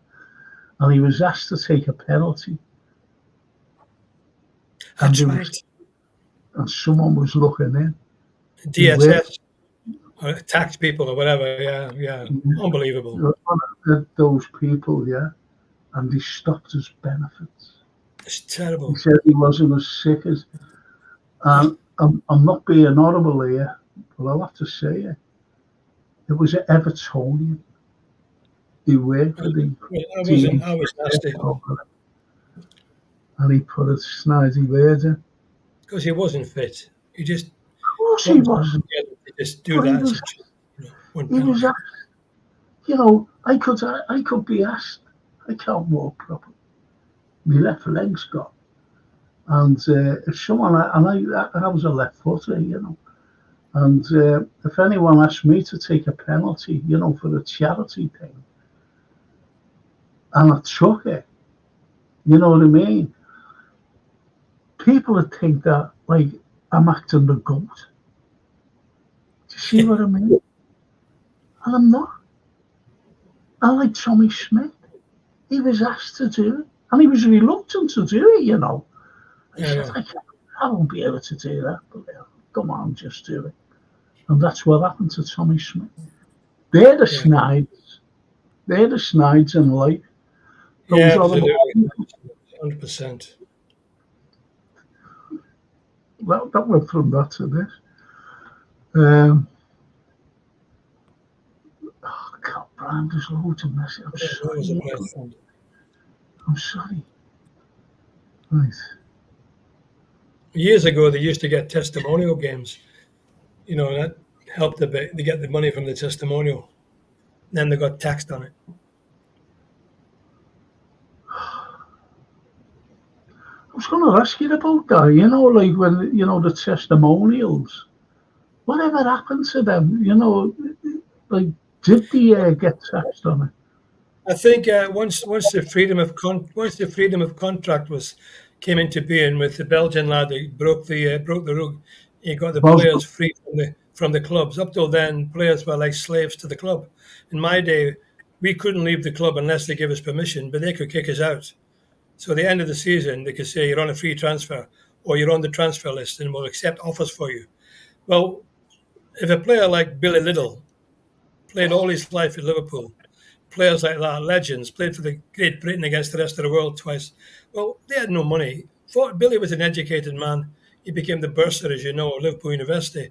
But I mean, the money he was earning was 20 quid a week, even at his prime, 20 quid a week maximum wage. So, you know, at the end of the day, at the end of a career, the club would give them a testimonial. And Anfield, I got 53,000 for Billy Liddell. You might have been there, Frank. I was there at Liddell's testimonial. I had 50,000 in the ground. Well, Billy got the money from that, less expenses and less tax. So that set him up. But there's only a few people managed to get that sort of a testimonial. And people like Chris, I don't think Chris Lawler got one. I don't think so. I'm not sure whether Smithy got one or not. But it fell out of favour. They don't do it now because they don't need the money. The players now could retire when they're 21. Yeah. I'm going to ask JK. JK, what are these things here? You got the chip. That's for Daz Reynolds. He's doing like a Champions League fantasy football. Because that's starting next week as well. We can set that. We can set one up for us, our channel as well, if you want. We can do that. We can get that ready for Thursday. That'd be So you can choose players from Madrid, Milan, whoever, you know. Well, fantasy. My two grandsons are going to Milan. Oh, sorted. They're both students. They're going to Milan for the match. Well, I said to Francine last week, the beginning of last week, I said to her, Francine, when we play AC, I'm going to take you to San Siro. And she said, oh, thanks, Dad. I didn't know it was the first bloody game. I can't take it. It's next Tuesday, 17th. Can't take it. Yes. She said to me, can you take it? I went, how can I? I can't now. Got to go to the Aussie tomorrow and vote to see a neurosurgeon. Neurosurgeon? Yeah, neurosurgeon because of, my neck, my spinal cord. Right. Oh, that's why I've gone, like my left hand side here. It's shocking. That's why. Good luck with that tomorrow. Good luck with that tomorrow. You're thinking about you. Yeah, I'm going there tomorrow. So I hope everything's all right. I just want to throw this on a minute, boys. And if you go in the game on Saturday, these are open on the day. Get down to these lads, these, a married couple, small business, and they've got fantastic merchandise, and it's all reasonable stuff. They, honestly, I don't get anything off them. I just like the couple. They're very nice people, and they've got great merchandise, honestly. And as I said, they're very, very reasonable. Very reasonable. And, Michael and Michelle, Dean, the brilliant people. Just go and see them at Scarf Order Bands. And the shop space in the Flatiron up there. Fantastic shop. And this one here, I can't get this bloody off. Can't get it off. That's another YouTube LFC Red Forever channel. And I was on his channel the other night. And that's the Fuzz. I think it is, isn't it? Yeah, I'm in that. And there's our fantasy football. And I just want to show, I hope it's still here. And I'll put this up, what you could win. It's not a Mickey Mouse watch, it's a very expensive watch. This. And if you win the fantasy football, this is what you get. This watch. Brilliant. And it's perpetual motion. And there's the back of it, so you can see the actual works of the watch itself. It's really good. It's a very expensive watch, so it's not a Mickey Mouse one. I'm doing a wild card tomorrow. I hope you win it, George. I'm doing a wild card. JK knows what that means. I've had some coaching off my son, so look out. I'm going to get coming up the table. Brilliant. It's I'm going to do a wild card. Change my team round. Absolutely. Great if you won it. And there's Jeff Goulding's Klopp's last stand. Got my copy yesterday. Got it yesterday. Did you get it, yeah? Delivered yesterday from Amazon. Oh, brilliant. Yeah, Well, he'll be coming on the show anyway, to talk about it. Not only, I'll get him on with you, George, want to be on a Tuesday. That'll be great. Yeah, he's great. And, he's got a signing of the book himself personally at Waterstones on the 11th of November. Yeah, so, I'll be there, Frank. See you there. Yeah, absolutely. And Sean Millier, he's got a book as well out called Hillsborough I Can't. And that's on, is it this week, is it? I don't know what's the date. Yeah, it's the 14th, that's Saturday. Yep. Saturday, yeah. Mm-hmm. And, and Liverpool are playing as well that day. Against Forest as well.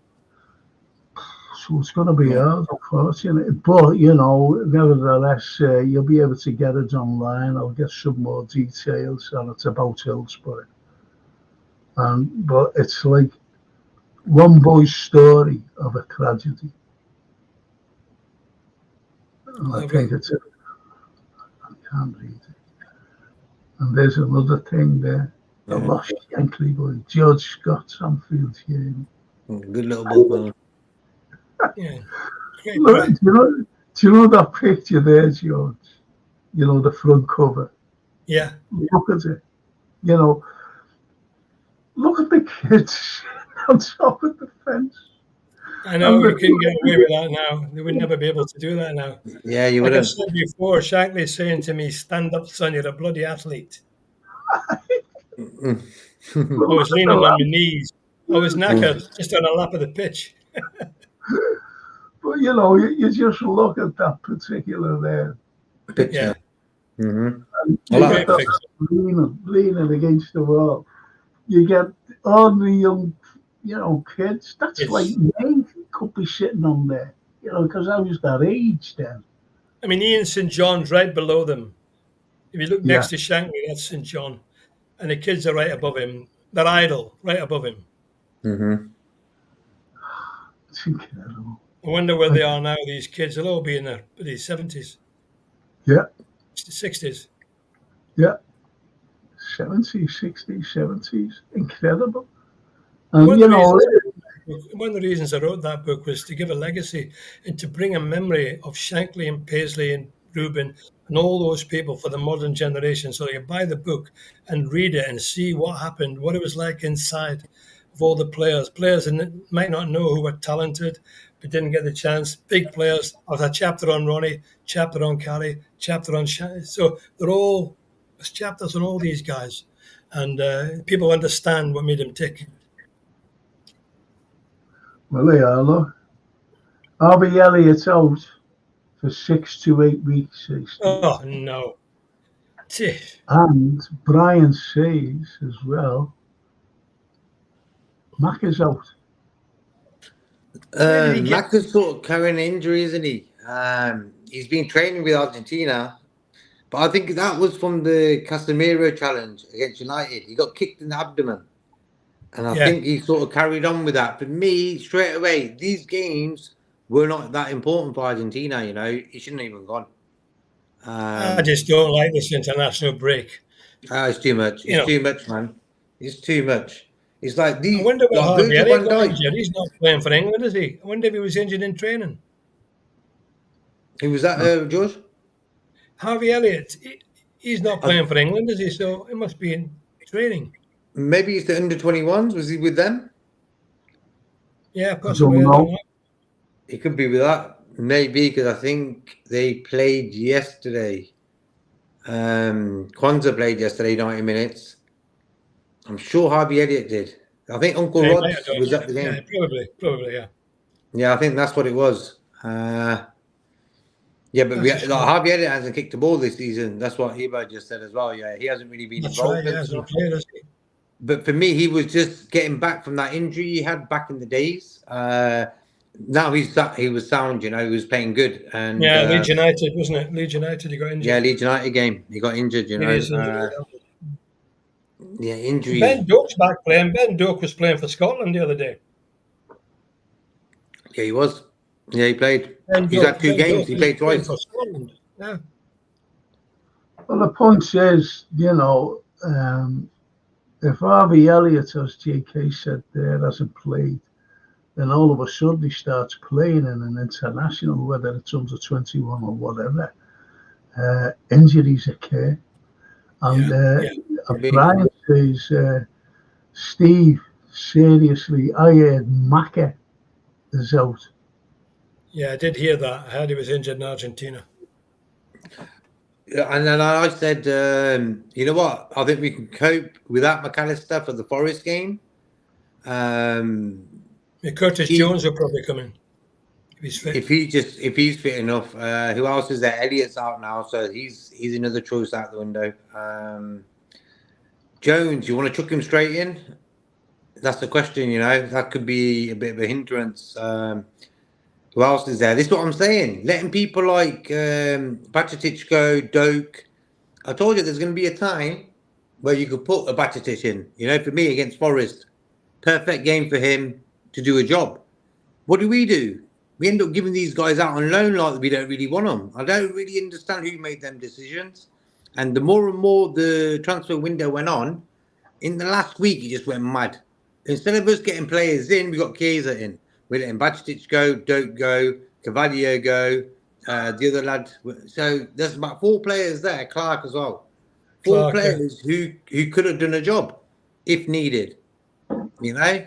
Ridiculous decisions there. Ridiculous. It's all about maximising profit. They bring him through the academy and sell him. Or Sloat might think they're not going to be part of his plans. But I mean, you know, we need backup because we've got to get injuries. We've definitely got to get injuries. Yeah. Of course we are, and that's why we were saying about getting players in, and I still say it was a shocking window. Yeah. It was, you know. Horrible. We kept saying, didn't we? We kept saying we don't need another. When we were saying what do we need, before even Chiesa came on the horizon. And I said, I kept going on about it at number 6. I don't care how slow, was tactics, because you're getting people now saying, oh, we don't need a number 6 because it's not in his tactics. Sod off. A number 6 is not just a number 6. A number 6 is a very good footballer if you get the right one. You haven't got many options, Frank, have they? If Harvey Elliott's injured and Macca's injured, who have you got? You've only got Curtis Jones and Endo. Yeah, unless you put Trent in the midfield and bring in Connor Bradley. Who else is going to be in the midfield? Endo or Curtis? Exactly. Yeah, Tyler Morton's still there. Like, I haven't really seen anything of that lad anyway. Who's that? Tyler Morton. Yeah. I'm not sure. But he hasn't really had any game time with us in the first team, you know what I mean? So he's going to be like a new, fresh face trying to get to the pace of the game and stuff. Common sense, you know. I'd take no notice of people who big up players. No, me. I really don't. And I'll tell you, young players, I'll tell you for why. I'll name 2 players, for example, who were getting bigged up. Or no, 3 players who were getting bigged up all the time. These young players. And I said at the time, these are not going to make it because they can't get at that level. And I'll tell you who they are. And that's why I take no notice of, someone saying, this player, he'll do a job. until I see them. And it's my opinion, if they could do the job. I'll name them 3 players. That Hoover lad, that young Dutch lad, Brewster, Oh and yes, he went to Sheffield Woodburn. United. Yeah, Woodburn. You know, yeah, I Ben said, Woodward. they're not good enough. And the answers that were coming back when I said they're not, well, especially Brewster. Oh, he was leading goal scorer for the England's under 20. He scored an hat-trick there. I said, still not good enough for Liverpool. And Yeah, was I playing it right? Yes. you're right. Yeah, you're right. Yes. Yeah. The 3 of them. The 3 of them. Until I see them. I love that Conor Bradley. He's a cracking kid. You can He's a see class player. He's here to stay. Quanta, Yeah, same. a little player. Quanta, well, big player. You've got this They've little got it. dope, They've got it. little dope. You know he's going to make it. You know, Yeah, Batatic. Come yeah. on, you know. Surprised they're letting him go because he's talented. Oh, But it's just the injuries, isn't it? He's not played for so long. that's the point, George. You know, for buying no one, if we're Yeah. buying no one, we Yeah. send them out on loan. Yeah, exactly, Frank. Exactly. Yeah. You know what I mean? They're acting like there's going to be big dogs coming in, 3 or 4. Yeah. Let's get rid of these, like, get ready. Yeah. We need some space for the big signings coming in. What bloody do? Yeah. We've got Chiesa and a bloody goalie. He's Yeah. not even here. This is like Comedy Central, you know. I'm telling you, it's going to be us 3 in the midfield. Us 3, me, you, and Frank, George. You know what I mean? If we get any, like, I don't want to keep on saying we're going to get injuries. We're going to get injuries, you know. I just don't like saying that. But if they happen, you know, we're going to be a bit of a pickle, you know. Well, and that's what I didn't really want. Even when McAllister out, it changes the balance of the team, doesn't it? The way Yeah. we've been playing McGovern match as number 6. What's going to happen now? Is he going to be pushed forward again? And we're going to bring Endo back in as a number 6 until Mac gets fit? You know, it's a shame, really, because we're playing so well. Yes. Yeah. Oh, sorry, there. No, I was just going to say they thought, you know, like what I realised last season, we didn't have a regular 11.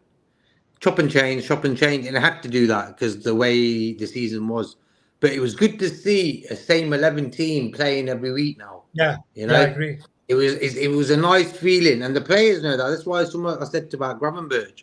When a player knows he's going to get 15 minutes at the end of each game, maybe that guy can't concentrate on his football. You know, but when he knows next Saturday after this game's finished, I'm going to start again. That guy's going to get his head down and get on with it. And that's what's happened to Gravenberch now, you know.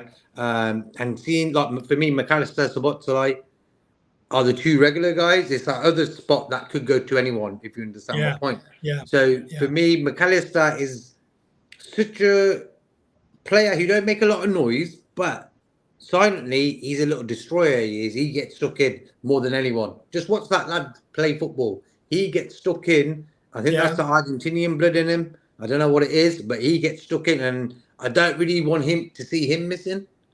McAllister is for me the first number, one of the top names I put in the team straight away. McAllister, you know, after Virgil, Trent, Alisson, Salah. I'm going McAllister. Yeah, World Cup winner. Yeah, he wins the tackles. Very industrious, great passer of the ball. He's got everything, really, hasn't he? He's got everything. He'll be missed. I hope he's not out too long, to be honest. But I still think we've got more than enough to take on Notts Forest and give him a go. Oh, yeah. We do. Whoever we play. Yes, Shankly said we could play Arthur Askew and still beat them. Well, remember our concern. Our concern was 2 things. One, we needed a number 6, no matter what, you know, what other people have said. We desperately needed a number 6. And the other concern was what's happening now, which is, you know, these stupid internationals that are meaningless, and the injuries. And that's why I said, if you remember, I'm glad that we played Manchester United before these internationals, because there's always a concern about injuries. There's always, and there's one of our main protagonists, shall we say, and that's Alexis McAllister. And let's see if he is like really injured and how long he'd be out for. Well, Think someone about said in the No, chat fingers he's on crossed, the not too long, bench. you know. They're playing Colombia today, so he's on the bench. So hopefully he won't. So that if he's fit enough to get on the bench, I'm thinking he should be okay. But for me, I would probably rest him for the Forest game. That's a winnable game for me. Oh yeah, I don't know. I don't care who we play against Forest, we'll beat them. Yeah, And that's one Anfield. team I want to beat is them, especially Forest. Yeah, I yes, don't like their supporters. me Never too, like Forest. I don't know what it me, is about them. Yeah. me too. We'll Absolutely beat them. We'll spot beat them. on. Spot on. Brian says, the Irish lad, boys, I want to go back to Hillsborough someday to pay my respects. Wasn't there in '89, but was in '88. Would anyone else be interested? Maybe next April. If I can go, I'll go. I don't think I could go back there. It's too painful for me. Yeah, I don't. I wouldn't. I can't even sing. You I never couldn't go walk back. alone. I can't sing. What happened to my son? I just couldn't do that. Yeah. They haven't changed it much, It's still much the same as it was. That Leppings Lane area. Saw a picture of it the other day. They've hardly changed it. It's unbelievable. Same tunnel in the middle. Yeah. Yusuf says, never trust international managers to utilise our players. Absolutely. Pride of Merseyside, Callum says, hello, Frank and Cole. Pride of Merseyside, yeah. Callum, the grandson's name. Well, yeah, there's a bit of good news. Anyway, Curtis Jones has reportedly returned to full training. Well, I'm glad of that. And that's where Jones needs to use his initiative now. Thinking, you know what? These three guys are like probably Arnie's first three guys he wants in midfield, and he has to try and get in that. As soon as there's a chance for him, he needs to get his head down and not get injured. What main thing? Not get injured. I think, like for me, I'm going back a year and a half ago. I had Jones and Diaz were the two guys I weren't happy with. Good to see Diaz now. For me, probably playing his best football maybe for Liverpool he's played this season. Yes. So now I want Jones to do the same. I've seen Jones drop in the sweeper position last season when in some games, and I'm thinking, wow, he's a young lad, and he's realised now the team is worth more than his own game. Like the way he used to drop in midfield just to make sure that no one was going to get past. He's just sweeping up, And I was thinking, okay, he's reading the game better. So I just hope Jones gets his head down and keeps fit.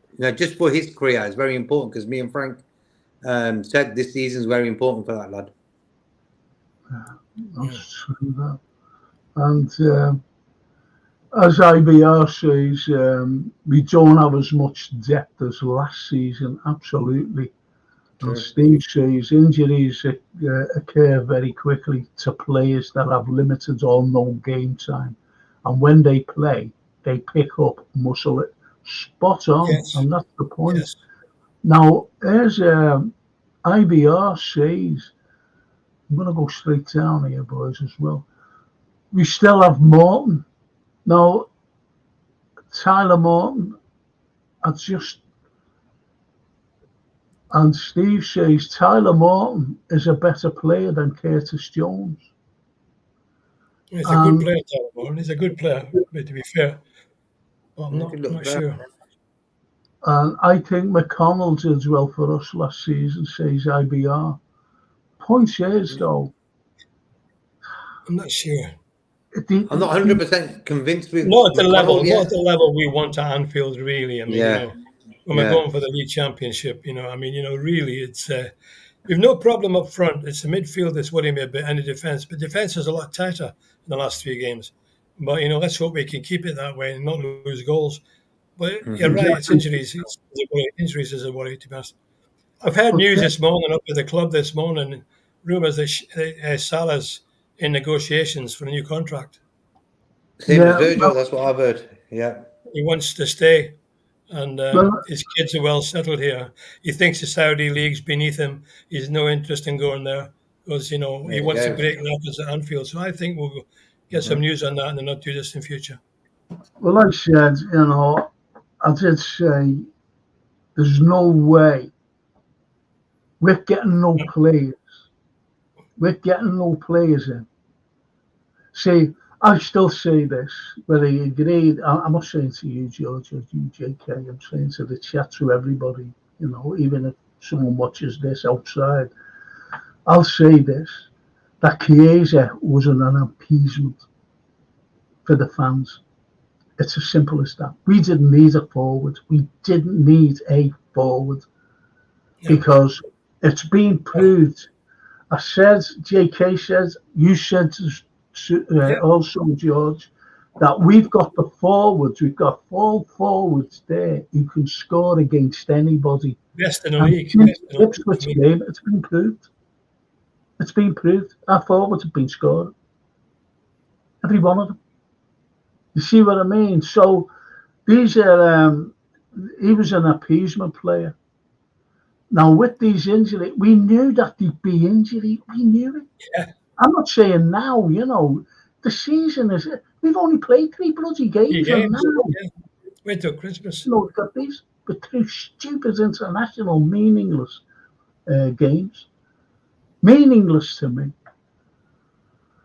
Anyway. Steve says, Quansah Bradley, they're going to the very top. Yeah, totally agree. He says, Dan's, I'm 50-50 on, need to see more of him. Well, as the Pride says, Dan's has shown promise in the little time we've seen him, and he's a boiled red, guaranteed to shine for me. I agree with you there, because I don't half like Dan's. The way you can see something in a player, the balance and everything, even just leaping so as a ball, I could see everything. I think he's superb, and he's only a kid. It's like a little dog. You know what I mean? You could say, what did I say to you, George, when I first seen him? I said, it reminds me of Jimmy Johnson. He's a goal scorer. Yeah, that's right. He does. Similar. He is good. But Naomi, maybe Stella. Yes, I was thinking about that. He does look the part. He's only 17. Yeah. He's going to be a good player if he's well looked after. Yeah, that's the main thing. You've hit the key word there, or the key little phrase. If they're looked after. You've got to build him up a bit more beef on him, because he's got fantastic talent. And getting thrown in at the deep end, which is shocking. You've got to bring them in slowly. And he could be a real good player. Yes. Steve says, did you see John blockbuster free kick goal against Germany the other day? It was like a bullet. And see, I had my hair cut, right, George?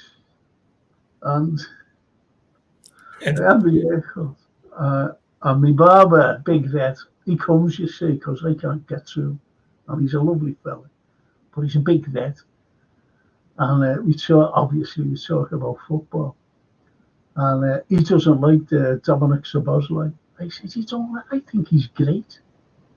I said, he said, he was awful last season. I said, no. I said, he was. I said, he was playing out of position. I said, but now, look at him. I said, I think he's great. I think he's playing great. And look at the weighted pass for Mo Salah to get us going against Manchester. It was just so beautiful, the way he was just striding with the ball. Brilliant. And a brilliant goal by Mo, but it was the weight of the pass, which was just right. I said, so Dominic for me, and as Steve says there, did you see the Dom blockbuster? I love the way he passes it, and he can hit a ball. He scores some goals for Liverpool, which has been forgotten. And Youssef, Forrester no mugs though, still undefeated, I believe. Yeah. No mugs, no. certainly not. The way they acted after Nunes' winner last season was pathetic, with the owner coming on the pitch at the end. Mm-hmm. There's no That easy was games right. in the Premier League, though. There's no easy games. You got to win them on merit. And we've agreed, JK and myself have agreed with what IBR says. Curtis Jones needs to raise his game if he wants to stay at the club. Yeah. You're right. You're right. Mm-hmm. And James says, look at tonight. Gravenberch, Gakpo, Verge play for Holland versus Germany. That's 2 silly friendlies in 4 days. These games are a I waste agree. of time. I agree, James. I agree. Yeah. Well, that's why our Francine was arguing with me today. She said, Dad, they're playing tonight, you know. And I said, well, she said, no, they won't be playing. It's next week they're playing. But, you know, you never argue with your daughter. And I just said, oh, okay then. Now, as he says there, James, look at tonight. Gravenberch, Gakpo, and the Verge play for Holland versus Germany. That's 2 silly friendlies in 4 days. Yeah. And we've got to play on Saturday, or Sunday, or next Monday night. But Saturday, it's And then Tuesday against Milan away. exactly, yeah. It's just That's a big ridiculous. game. But who do you blame for that? Could the club say, listen, players like Virgil, McAllister, just giving an example of like the guys who were regulars for their countries. So play Give them. them a break. Give them a break. Yeah, take them to the training camp. Blah blah blah. But you don't need to play them. Yeah. You know, like McAllister shouldn't even get any minutes today.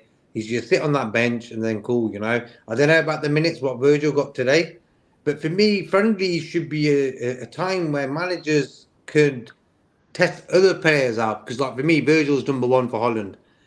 Give 2 other guys who are centre backs in Holland, maybe, or whoever play for them, and give them a chance in these 2 friendlies. You know, they've turned it into a Nations League to make it sound a bit more competitive, but realistically, it's a friendly. You know what I mean? Yeah. God knows who made that up. It means nothing. It means nothing, you know. So Nations League, does it sound more marketing, media coverage, or whatever it is they want to get out of it? Just call them friendly, so the manager thinks, you know what, even if I lose this one, it don't really matter because I've tried the 19-year-old lad out and the 20-year-old who plays for Feyenoord and Ajax. You know, so for me, it's a bit. I blame football in general to the guys who make these decisions. You know, who are these people? It's like look at the Champions League, George. We had the draw 2 weeks ago, 3 weeks ago. That is the most ridiculous thing I have ever seen in football in my whole life. Boring. I couldn't understand that. That is like a computer choosing a computer. Like for me, I'm old school. I like the 2 guys, hands in the bowl, pull it out, read the team out. The way it should be done, you know. These guys are getting computers involved now. The trouble is, they bring technology. They bring technology into everything in life now. It's all technology. Yeah, of course. And I don't think it improves life. It takes you back. Even in the shops, everybody has to go to a bloody machine and serve yourself. Yeah, exactly. Because they want to replace humans with robots. It's Terminator. Kind of thing. All technology in every walk of life, and it doesn't always improve things. In the old days, you went to the turnstile, you paid your money, you went in. Now you've got to put it onto an app, you've got to try and transfer your ticket. So it's just a nightmare, really, to be honest, the way things are going now. In the old days, Frank, you remember, we used to have the home internationals. Do you remember? England, Scotland, Ireland, Wales played each other home and away. Yeah. And they were great, huge crowds. And it meant something to win that, you know. And now these meaningless friendlies. I think it's for UEFA and FIFA to make money. Money. It's all about money at the end of the day. Of course it is. Of course it is. But it affects us. It affects us. The players are just washed out with it. Injuries. Right, okay. Well, Virgil and Salah to sign a 2-year deal this month. Okay. That's what I found up at Anfield today. But where's Trent? Well, he'd be signing a longer deal if he signs, I would imagine. Yeah. He'll be signing a 4-year deal or something like that if he signs. Apparently, he's had another good game for England tonight. So I mean, he's playing Well, really well. the Spanish papers and also the Catalan papers, which is Barca, by the way. The Spanish is, the big argument between those two things. They're talking about Trent. Well, anybody would want to sign him, wouldn't they? He's a world-class player. Real Madrid wants him. I'm going to say this. Real Madrid wants him. And so does Barcelona. Right? They want him. Those people keep saying, oh, well, Barca's got no money. They'll get the money. Believe you me, they'll get the money. Anyway, getting away from that. I'm going to ask you, George. You're an ex-pro. You've been, you played here. Shankly signs it. You went to South Africa, as you were saying, whatever. Even playing with Kevin Lewis. Point is, in Aberdeen, in Tranmere, as well. Would your head be turned if Real Madrid came in for you today? Well, you've got to look at it two ways. Yeah, most players' heads would be turned. They're probably the biggest club. Well, they are the biggest club in the world with history, European Cup, etc. But from Trent's point of view, I looked at it from the other side. He's a Scouser. He's vice captain. He's obviously going to become captain one day. I quote him like Gerrard. Gerrard stayed the whole way, didn't he? He stayed with us all the way through. I mean, what's Trent going to gain by going to Real Madrid? Yeah, he'll get more money. But does he need more money? The guy's a millionaire, 10 times over probably already. What more passion can you get in running out at Anfield amongst your home crowd and being adored, absolutely adored? You go to Real Madrid, become one of many.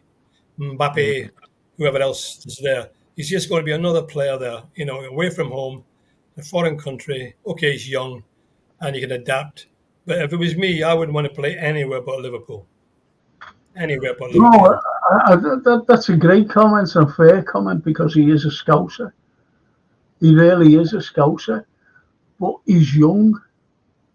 Maybe impressionable. If the guy from Real Madrid, his mate in the England team, bangs in his ear, come over here, great, you'll be adored.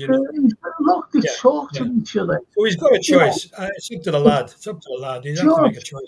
George, you come on here. You come on here because you enjoy the banter with the lads here.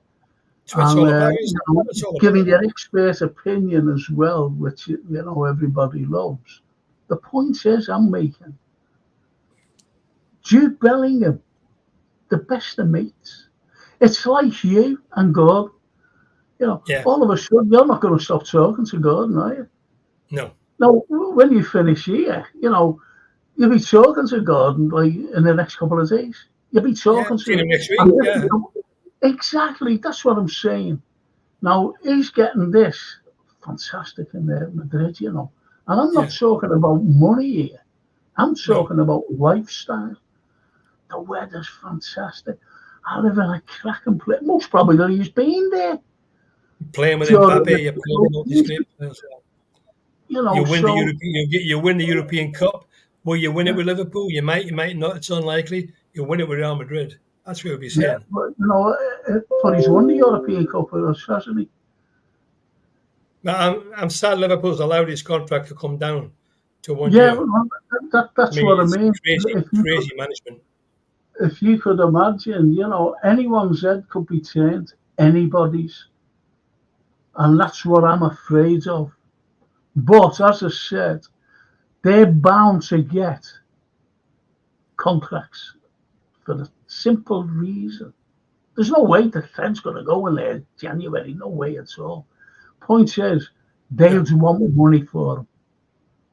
If he's going to go, they would want a lot of money for Trent. Now, Trent's 25. By the time this time next year, he'll be at his peak age. Absolutely, yeah. And he was, I believe, I never watched England, but watched them. I believe he got man of the match against the Republic. You know, so there you have like a player. The scouts. It's good to see Trent sort of this season at least back to playing football. You know, like he had like the last 2 years. I think God knows what happened to him. He wasn't really on top of his game. You know, probably going out this, that, and the other. You know, he's a young lad. He's always played football and stuff. You know, but it's good to see this season that he's actually playing what he used to be playing like when he first got into the team. You know, that's what it's all about. You know, he's at that age now where he don't really want to waste any years, just not doing nothing, like getting injured, sitting on the bench, sitting on the sides for a month or so, and then having a few games, getting injured again, and not really be playing the best you can. Because for me, Trent's a special one. You know, he could. I've seen his pass today. Quick before I went on the show, the guy he can switch the ball from defense to attack in one pass. But and I you're think the attack. He was treated dreadfully by Southgate. He really was. Of course. Yeah. He was made a scapegoat, you know, in the team. He never gave him a chance. George, he played Luke Shaw in the Euros before Trent. Yeah. Let that sink in. When I seen that, I was thinking, you know what, this anti-Liverpool England thing, why don't these guys not turn up for training there? When they get called up, say, I ain't bloody going. Disgusting. Gomez, not one sub appearance, nothing. But Jamie Carragher did it. Jamie Carragher was great at, you know, like a centre back in the central defence, and he plays one game, I think, for England, and I forget his name. This Spurs player was picked over him, and he was hopeless. That's right. He was hopeless, and Jamie will have had enough of this. So he just stopped playing for England. Yeah. He just stopped playing. He said, I don't want to be picked anymore, or, you know, go on. Because he was doing nothing. He was just going down, training. Whereas, as he said, you know, I can train up here at Melwood. That's what he said. Anyway, what do you think of this, what Brian says? What a waste of 30 million for a keeper when we have Kelleher. Can't believe that. Just throwing money away. He would have stayed only for this signing. Think about that. Do you think it was a waste of time? I'm not sure about that. I saw an interview with Kelleher, yesterday, the day before, and he said he wants to play first. He said himself, I want to play first team football. I need to play first team football. He's not prepared to hang around as a reserve player indefinitely. That's a problem, I think. He's a first team goalkeeper. He should be in the first team somewhere. And I agree up to a point. It's strange buying a goalkeeper and not getting him until 2025. You know, but it may well be that Kelleher sticks around this season and goes off next season. He's got to get first team football. But for me, he like yesterday he came out with a comment that he wants to leave. Did you hear that? Yeah. He wants to leave. So for me, whoever advised him to come out with that now hasn't got a clue, because at the end of the day, he has no chance to move anywhere right now. So if Alisson's out for Saturday, who's in goal? That lad is. But he's just told us he wants to leave a few days ago. So he hasn't really used his common sense there, because at the end of the day, that lad isn't going to come until next season. Then he's going to be number 2. So for Kelleher, he's got a last season at Liverpool where, as we've seen last season, he had a lot of game time. It was very important to us, Kelleher. A lot of game time. Alisson got injured. Kelleher was on number 1. I think he did pretty well. So he should have just kept it quiet and just carried on with this season. When the games come and he's going to play and then move on next summer. Well, I'll guarantee you this now. With this new goalkeeper, you know, he's out on loan now. When he'll be able to play for us next season, he won't be here. He'll go out on loan again. Yeah, because he won't displace Alisson. Where do you think he'll go? He couldn't go this season, but he can next season. Where do you think he'll go? Shall I tell you? Well, then you go on. Bournemouth. Think about it. Yeah. Think about it. I'm telling you now. It'll be interesting, that, won't it? Mr. Hughes. Don't like him. Anyway, I'm going to read these couples out here. Steve says we needed a quality Salah backup. Chiesa, that guy, but number one priority. Oh, excuse me. Number one priority should have been the number 6.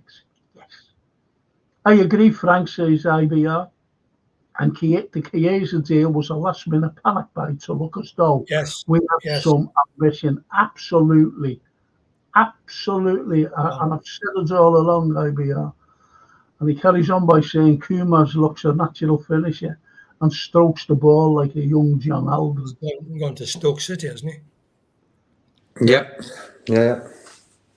Thoughts on Kumas Well, and panel? Good little player for me, Kumas. he's doing well at Stoke. He scored in his debut. Yeah, he did. Yeah, but you know, is he at the level now to just come straight in and do a job like Quansah did, like Bradley did? You know, you've got those forwards, so I think it's the right time and the right thing to do to put him out on loan. That's just me. That's just my opinion. I hope I didn't upset you, George, about going to Sheffield. I know it's a tough one for you after reading your book. Something I feel need to do. I don't know why. Should be the last place I should go. Honestly, it is. You know, I've been asked to go down. You know, I respect Brian's wish to go there. I respect his wish to go there, and everybody's the right to do what they right and what they feel right. Bless you, Brian. I hope you get to do it, but it's just a personal thing. I wouldn't really go to Sheffield Wednesday now. I've never been to Sheffield at all because of that reason.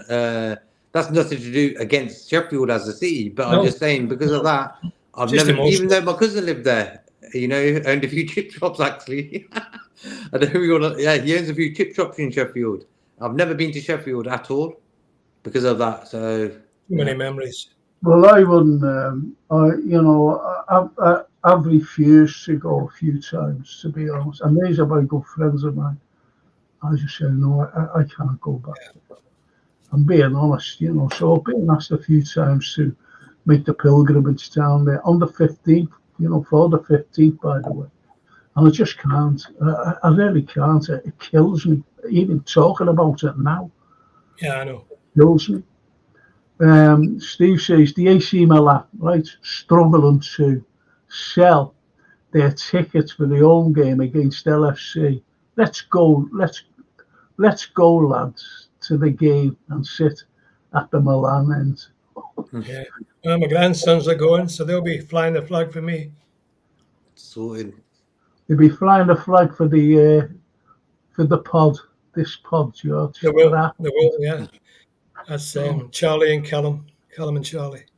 Sorted. I read the article on Ryan Babel, that is. He spoke with Real Madrid, decided to join LFC. His agent says the Spanish media are saying Babel to join Madrid while Babel was on the plane to LFC. The right choice. That's what they like. And even the Spanish media, they try to turn heads as well, you know. It's not just... McManaman and Owen says IBR left on freeze to Madrid. Yeah. You know, you say things, and he knew he made a mistake. I'm not talking about McManaman, by the way. I'm talking about Michael Owen. He knew he made a mistake. And then that mistake, he tried to revert back. And unfortunately, he went to Newcastle, didn't he? And then he tried to, and then the worst thing he could have done was gone to Man United. Yeah. That stuck with him. That was weird. Why did that? Shame, because he was a great player with us. For me, I think he was overplayed. He was saying that's why he had that sort of attitude towards Liverpool. He was a kid. He was getting played game after game after game. But when you're 17, 18, all you want to do is play game after game after game, if you understand my point. Because if you weren't going to get a game, you're going to get a bit stroppy, you know. So for me, that was his own sort of thing that Liverpool were giving him the chance to show the world who he was, you know. for me, he wasn't overplayed. Maybe like I just don't understand why would he go to Man United. I just don't understand that one. No, it was a bad decision. No, really. I will never. Yeah. Steve says Forest offered LFC 7 million plus their reserve keeper for Kelleher. Offer was turned down. Kelleher, of course he is. I'd say I'd put on about 25 to 30 million on Kelleher. Yeah, I really wasn't that good. Young lad, he's still young. Yeah. The new 30 million keeper being signed to sell to make a profit on by FSG, says Steve. That's something to. Kells is a good backup. He done well. He deserves first team football. Think he will go next summer. He's worth 15 to 20 million to his teams. Yeah, agree. And again, they're all saying it. I thought Keller would be good for Bayern. Now Neuer is getting. That's a very good point, though. Yes. And Neuer is getting on. And a great keeper, by the way, now. Yeah. He's retired from international duty, hasn't he? No, yeah. He's not doing his keeper. Yeah. Kelleher would be a perfect as Arsenal #1. Yeah, you don't want him to go there. I don't want him to go there. No. And I don't really want him to go to like a Crystal Palace. I want him to go to a good team, like a team where he could actually win something, where a defense isn't going to let him leak in 3-4 goals each game. You know what I mean? The only reason why Kelleher may be good is because he's got Virgil in front of him. It's made him look better. But if he goes to like a West Ham, Crystal Palace, or someone whose defense isn't tight, he isn't going to look great. Well, Jay says, Italy. Thank you, Jay. I'm going to phone you after the game, after this pod, if you don't mind. Let me know if you're still up. And Brian says, boys, as usual, a great night with great people. Pleasure to be part of this. God bless. All stay safe. Justice for the 97. That's lovely, that. Thank you. Brilliant, Brian. I know about this from Jay. Kelleher got more medals than most keepers in the Prem, and he's earned every one. That's a cracker, that. Cracker. Scored a penalty in the final. You know what I mean? Yeah. Even against Chelsea, whatever his name was, he's another horrible fella. Then I noticed that when they were taking the penalties, he was showing a lot of gamesmanship. That's why Virgil turned and gave him a terrible look. It was a road, whereas Kelleher was just staying at the side, walking to the goal line, standing there. That fella, Kepler, whatever his name is, he was horrible. He was going up and messing about, going towards the penalty spot. But he put over the bar. Put us over the bar. A great penalty Kelleher took, by the way. Yeah, fantastic. Right in the top corner, bang, get in. The only reason with Kelleher is this: could you see him as Liverpool's #1 keeper after Alisson? I could. Thing is, he has to hold tight for 2 years. Kelleher, yeah, he maybe want to go to a team now and get first team regular football, but he has to weigh it up. If I stay, I'm going to be the #1 goalkeeper for Liverpool. If I just sit tight for another 2 years, how old would we be then? I'm not really sure. 27. Yeah, so you got to look at it from his aspect as well. He probably wants to play right now. He wants to play every game. He's been on the bench. Yeah, for 3 he's got games. a long career ahead of him. I mean, goalkeepers play till their mid-30s, don't they? Yeah, nowadays, yeah. Do you know what? You're talking about that game and the penalties, and I think that was the most ridiculous thing to bring the goalie off, their goalie, Chelsea's goalie, and bring him on. He's been sitting on the bench all through that game. Through the game. He's cold. Yeah. He's cold. That's why we scored every one. Yeah. And he just put us over the bar. Absolutely pathetic. Yeah. Steve says, offer Kelleher plus cash for kudos next summer. And says, in a penalty shootout, I prefer Kelleher over Becker. And sell Kelleher, and LFC are first option to buy him back. And any team in England would replace their keeper for Kelleher, but they haven't got Allison. That's a very good comment. Yeah. They've all been good comments tonight. Yeah. Well, listen, you lovely people, I didn't know it was that time. I think it's the way JK just got prattles on, doesn't he? About Hoovers and fridges and, mowing the lawn and, prattles? Giving valuable information to people. Tarmacking the driveway and everything, put 9 pence on. I'll have to go and get my Horlicks, Frank. But I tell you what, I want to thank the chat for the wonderful comments about Big Ronnie. It's much appreciated. Yeah, it's been a while since, mate. Well, listen, don't forget, I'll send you an email about what to put on this. Please, yeah. And I'll sort that out with pleasure. All right, George. See you next week. Thank you. Okay, take care, George. See you next week, JK. Take care, right? Take care, boys. God bless. God bless. Good night, George. And Paul says, good night, Frank. Hope it goes okay tomorrow. Thank you. Really appreciate that. And Steve says, Chelsea bring on Kepa to save the penalties and he misses the pen that gives us the trophy. Couldn't ask for a better script. And good night, George, and JK says Paul Turner. Take care, Paul.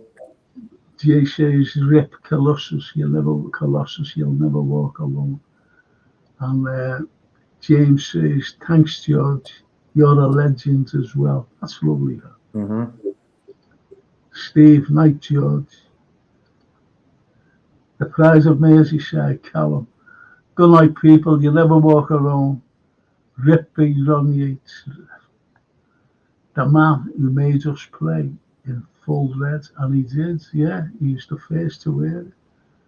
And James says, yes, all the best tomorrow, Frank. Good night, JK. Thank you, Jake. Thank you.